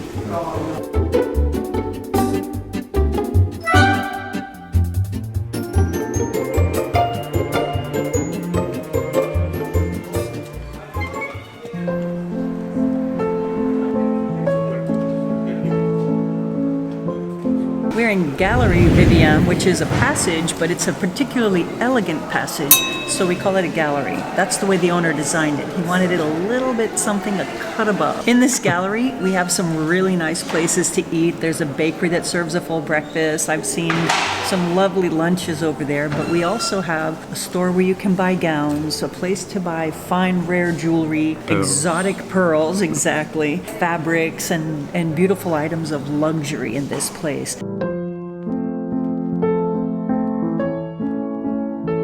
So something that I've noticed in the kids stores is that, I'm used to stuffed animals like, teddy bears, but I've seen here stuffed food. So they have a strawberry tart, a millefeuille dessert, there's a religious dessert, a tarte citron. I've seen wedges of cheese and different kinds of cheese as stuffed animal type toys. It's just crazy.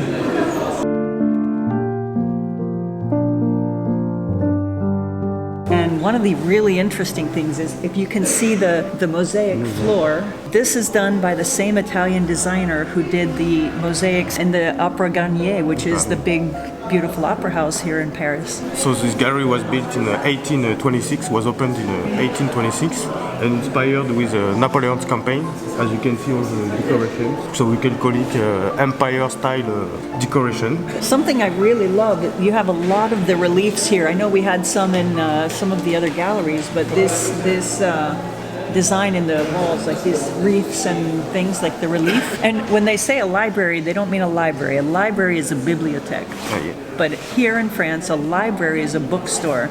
And so these guys have used books, antique books, original editions, and they also have antique postcards that you can buy right here. So are you going to take me to the next passage? Yeah, let's go. Perfect, let's go.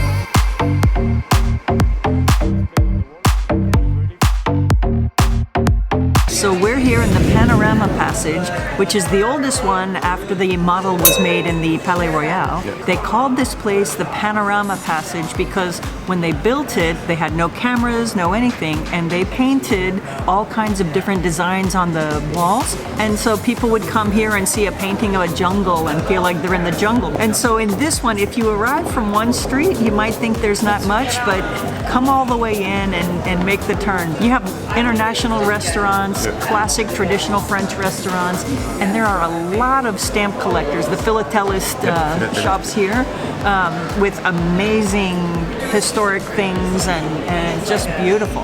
And we're right by the Grand Boulevard, and these passages, a lot of these are very close together, so you can just walk from one to the next. And so now we're going to walk to another one? Yeah, there's a four passages. You can see it from here. Look. Let's go.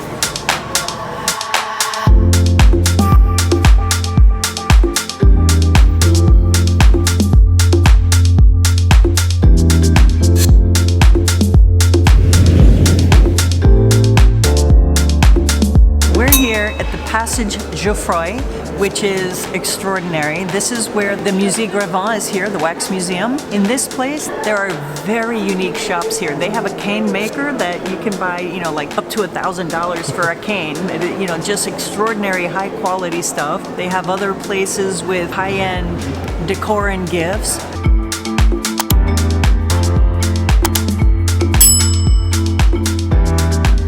Collectible toys and cars and puppets and all kinds of stuff. And of course they have some bookstores and there's clothing stores, but this is not the kind of place where you're going to find a store that you've seen anywhere else. These are family-owned Parisian shops. Here we have also the Hotel Chopin, which is a place where they say Chopin would come and stay sometimes. It's alleged that he would meet up here with Georgia Sand.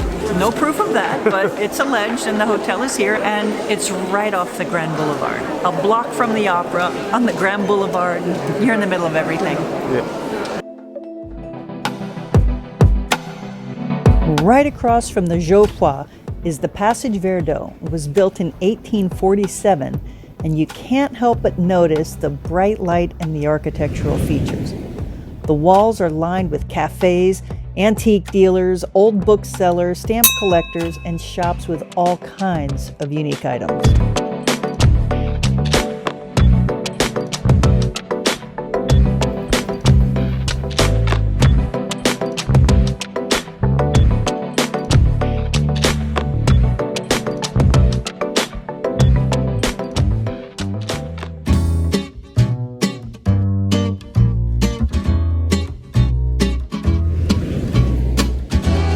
So we're here now in Passage Choiseul.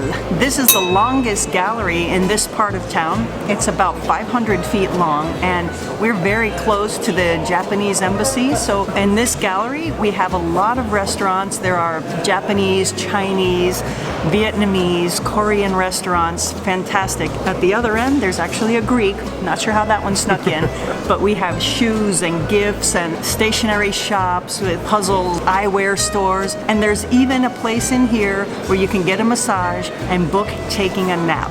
Go figure. You've heard of Napster. This is like a nap store. It's a nap store where you can come in and just relax, take a nap, get a massage. And we're not talking about naughty naps. This is a place where you can go and rest and sleep just here in the gallery in the middle of the day. Yeah. It's really crowded here during lunchtime because there's so many restaurants and so many good restaurants.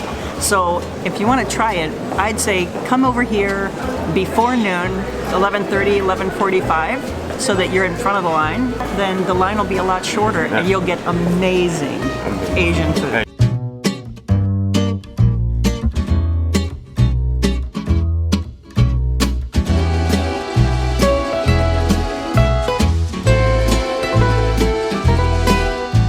So take me to the next gallery. Are you ready? Okay, let's go. This way.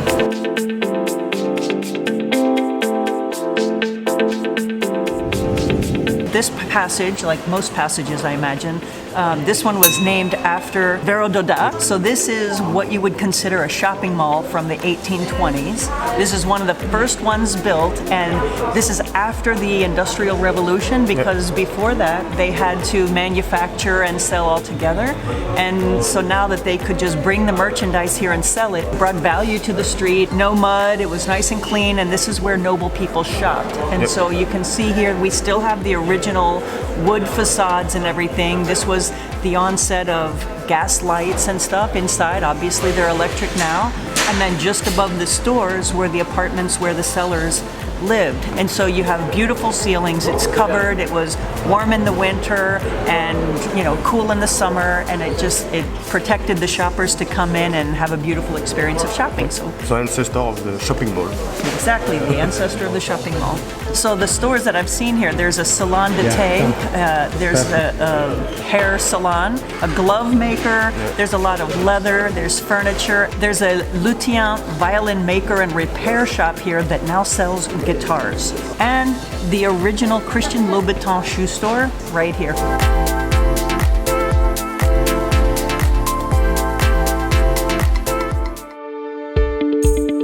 The Passage du Grand Cerf is closer to Les Halles, or the north side of the Marais. It was built in 1825 with wrought iron lattice and glass, and it's just beautiful. It's one of the tallest and largest passages in Paris. It's best known for two specialty knitting shops, but don't overlook the cafes, booksellers, and other spots like the extraordinary collection of unique crafted items for home decor. Think restoration hardware on steroids with old world charm.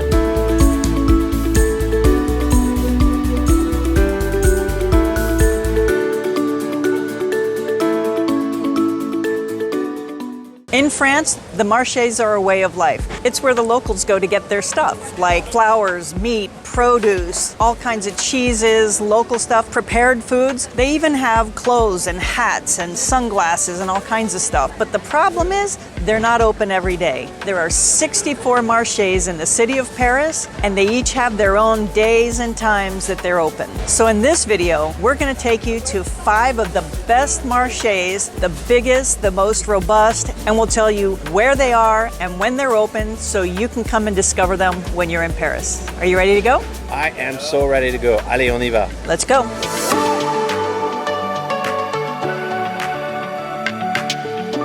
Now we're going to the marché at Marbre Mutualité, and we're going to meet our friend Karen, who just flew in from Canada, and check it out. So let's go.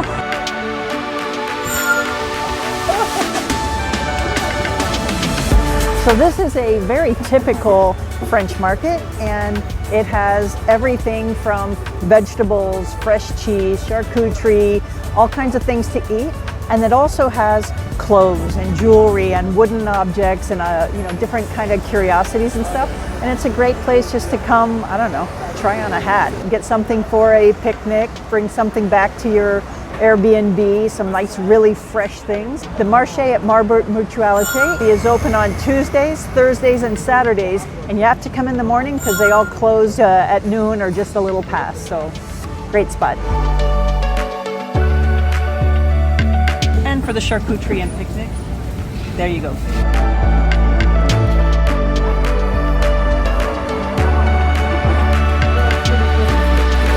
And here is Maison des Adèles, which is one of the top bakeries in Latin Quarters. And you can tell it's a good bakery because you have a line of people waiting to get in. And the metro is right here. You come out of the metro and voila.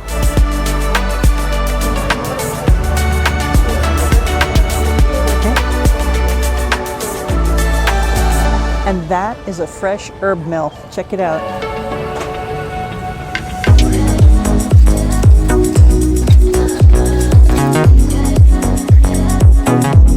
This marché is Place Monge, and Place Monge is a stop on the Line 7 Metro with an escalator that comes up right at the market. And in here you have fabulous little clothing shops, fruits, vegetables, meat, olive dealers, nut dealers, all kinds of stuff, like most markets. But this one also has a gorgeous fountain and other particular little things like regional stuff and just some charming little things. And I'm really enjoying wandering around right here in a cool shady spot covered right off the metro in the middle of summer. So this one's really cool. And it's also a great place to pick up some yummy stuff and head over to the Jardin des Plantes for a picnic and have some fun. It's a good spot.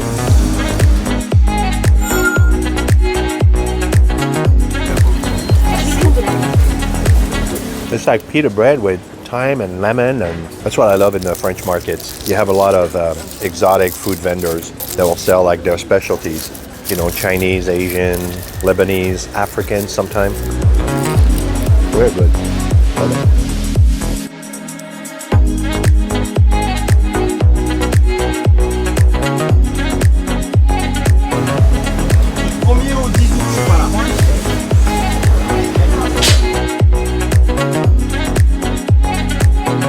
See, she's wrapping up a cheese over there, and right there she's going to put it sous vide so you can actually take it in a plane. So now I have a fabulous fresh French cheese that is wrapped, that doesn't smell, doesn't need refrigeration. I can take that on the airplane and enjoy it back in the US so I don't have to eat grocery store industrial cheese when I get home.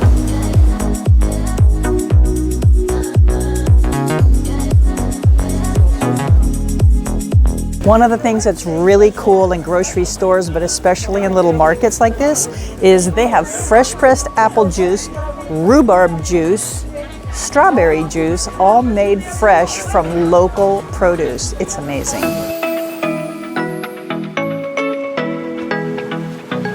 We're here at the Marché Grenelle, which is right around the corner from Eiffel Tower, underneath the metro passage, and this market is huge, and it is full of everything from bras and bathing suits, jewelry, handbags, and the typical vegetables and things that you would find in any marché. But this one has the best selection of pre-made foods you're gonna find. I mean, roasted potatoes, beef bourguignon, like you can find just about anything you want in this market. It is fabulous. And if you're traveling with kids, they have chicken tenders straight from the farm that actually look like chicken tenders. But you can buy fruits and vegetables, or hats and handbags and shoes and sunglasses. You can buy anything you want right here, including amazing fresh bread and pastries. And even if you're not staying in this area, there's a metro station at either end, so it's worth stopping in just to experience walking through this market.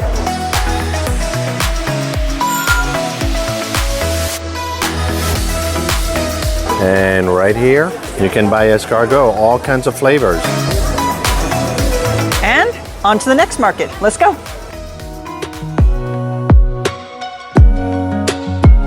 This one is the Marché Couvert Beauvau, and it is amazing. There is an indoor part and an outdoor part, and they have everything here.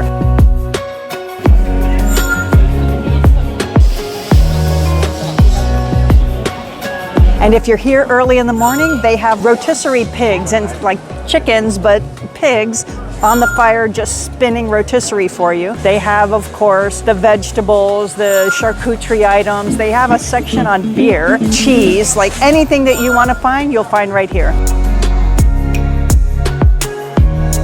And when the outdoor section is open, they have hats, clothes, jewelry, like all kinds of amazing things. This is a huge market.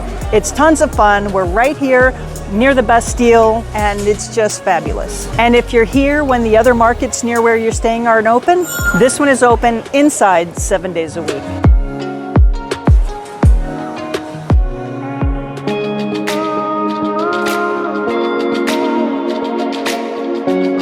This is the Marché at Bastille, right at the metro station, so it's really easy to get to. And this is one of the largest marchés in Paris. And here you're gonna find just about anything you could ever want in a marché. They have clothes, shoes, handbags, sunglasses, and then if you go a little bit beyond that, you get to a section with food. And of course, they have fresh produce, charcuterie, cheese, spices, olives, all kinds of stuff. And you can get ethnic foods and ready-made foods so that you can take it here, eat it on the spot, or take it to a picnic. You can find a fresh crepe maker, African cuisine. They've got spots where you can get a fresh beef bourguignon or paella, all kinds of things that you can get right here. This is a fabulous market.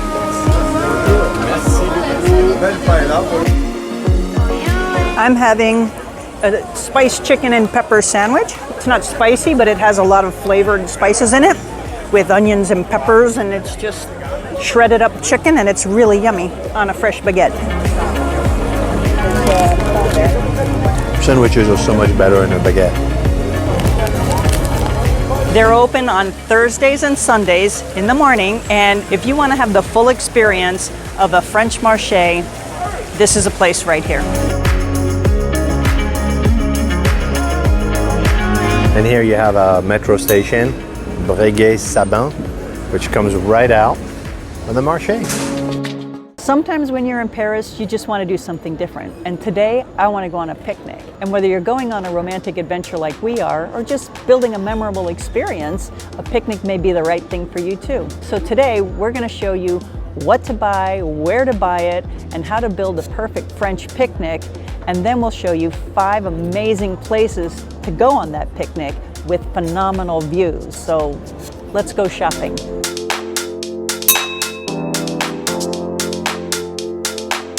I love having fruit in my picnic, so let's go buy some.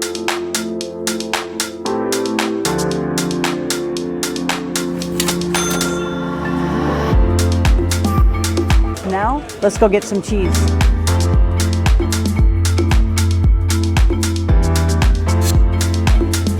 You could buy your cheese in a grocery store, but that's very industrial, and if you want to have amazing cheese, come to a fromagerie. They just have amazing stuff here. The flavor is so much better. And we're taking some Comté, which is a harder cheese, and since we're just eating with our hands today at the picnic, he's going to cut that into smaller pieces for us. And if you're taking an aged cheese, he asked us how many months of curing do you want your cheese to have. So if you want it a little bit softer, you can go with a 6-month. If you want it harder, you can go with a 36-month. We're taking an 18-month, somewhere in the middle.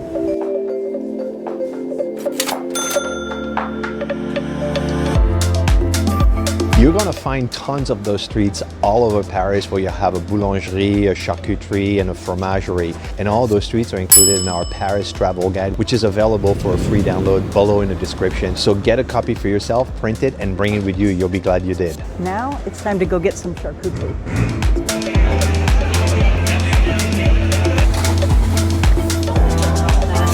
In this charcuterie, you can buy the pâté, the foie gras, some different kinds of sausages, hams, cured meat, but they also have the tarama, which is like a whipped up things with tuna or lobster or things like that, which are amazing as well. So you can just make your picnic however you want.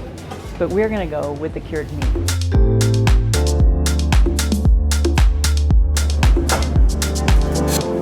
Peut-être 10 tranches de salami? Oui, oui. So we got cheese, we got charcuterie, and we got some fruit. Now what we need is some wine, so let's go.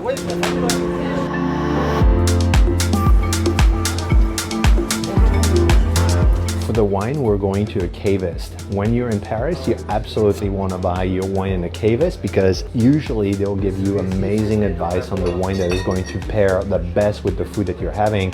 And if you buy in the supermarket, you're buying ordinary wine and everything. So here we'll have amazing wine and it will be perfect with what we're having. So that's why we're here. So we're having a little picnic and we got ourselves some cheese, we got camembert, we got comté, we got pâté au poivre vert, and then we got some saucisson, and then we're gonna get a baguette after that. So that's what we're having. What would you recommend? The more conventional picnic wine would be a Beaujolais, a Gamay. It's slightly less quality. Yeah. I'm thinking that if you're drinking it in a paper cup, Yeah. there is a limit in the quality that you want to go for. Right. You want to go for something that's going to be fruity, agreeable to drink, very nice with the cheese, Yeah. nice with the saucisson, but nothing too complex, nothing too expensive, because it's a little wasted in, Right. in a paper cup. Yeah, we have plastic cups. That's actually a good advice. Thank you. So this is a Pinot Noir. We got a half a bottle, which is perfect for a picnic because it's just two of us. And this is a light wine, which is going to be great according to our cavist. So we're going to take his advice and we'll buy it right now.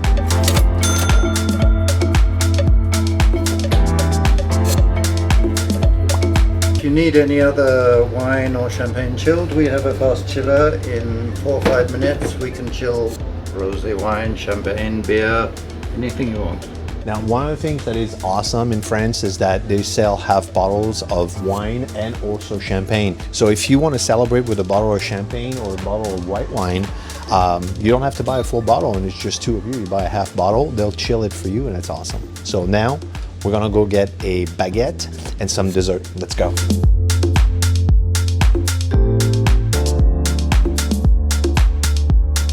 at all the desserts.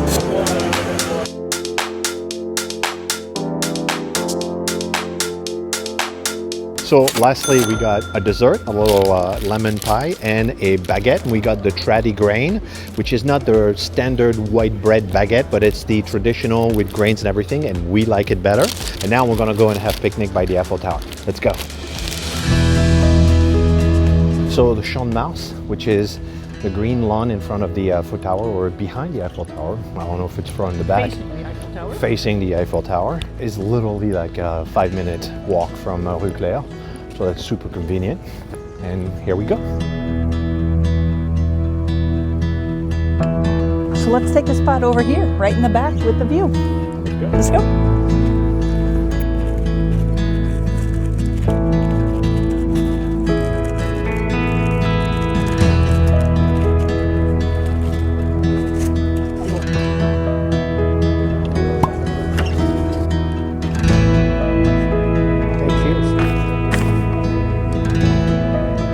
This is really good, really fruity, very light. This is really a great wine. This is not sponsored, this is just really good stuff.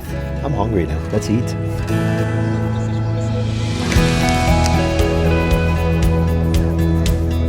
That's delicious. It's hard to beat a good camembert.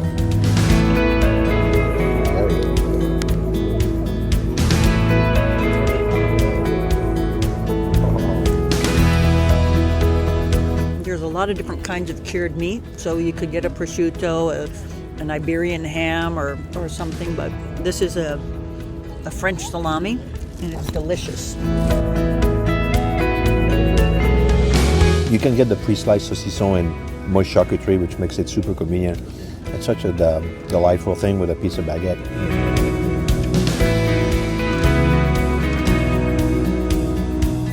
So in France, that's called a tarte au citron, but for me it will always be a French key lime pie. All right? Yeah, I did. Well, she didn't eat it, so. Tarte au citron, that's my youth. When I was a young boy, that's what I would always love at parties and special dinners. They just bring me back to when I was a young boy. So, it's good. There are adorable little parks and squares and benches all over Paris, and you may find one of those. And there are 5 places in Paris that I love to go for picnics. Obviously, right here at the Champs de Mars in front of the Eiffel Tower. Number 2, there are beautiful vignettes and spots all around the Jardin de Luxembourg that are ideal for picnics. And in Jardin de Luxembourg, you won't be able to sit on the grass like you do here, but there are chairs all around available for you to sit. Number 3, the square Vert Galant, which is right at the tip of the Ile de la Cité, very close to Pont-Neuf, which is a lovely park where you can go inside the green area with benches and things, or you could just sit and dangle your legs right at the Seine. It's charming. And number 4, the Quai de Seine, which is really the riverfront area down along the Seine, and it runs all through the center of Paris, where you can sit right at the edge. There's plenty of places anywhere you want with a lot of different fabulous fabulous views where you can have a picnic. And number 5, at the steps of the Sacré, where you have some of the most beautiful views of Paris. It's lively, street performers, all kinds of stuff. That is a fabulous place to grab a bite and have a picnic. And those are our 5 favorite places to stop and have a picnic.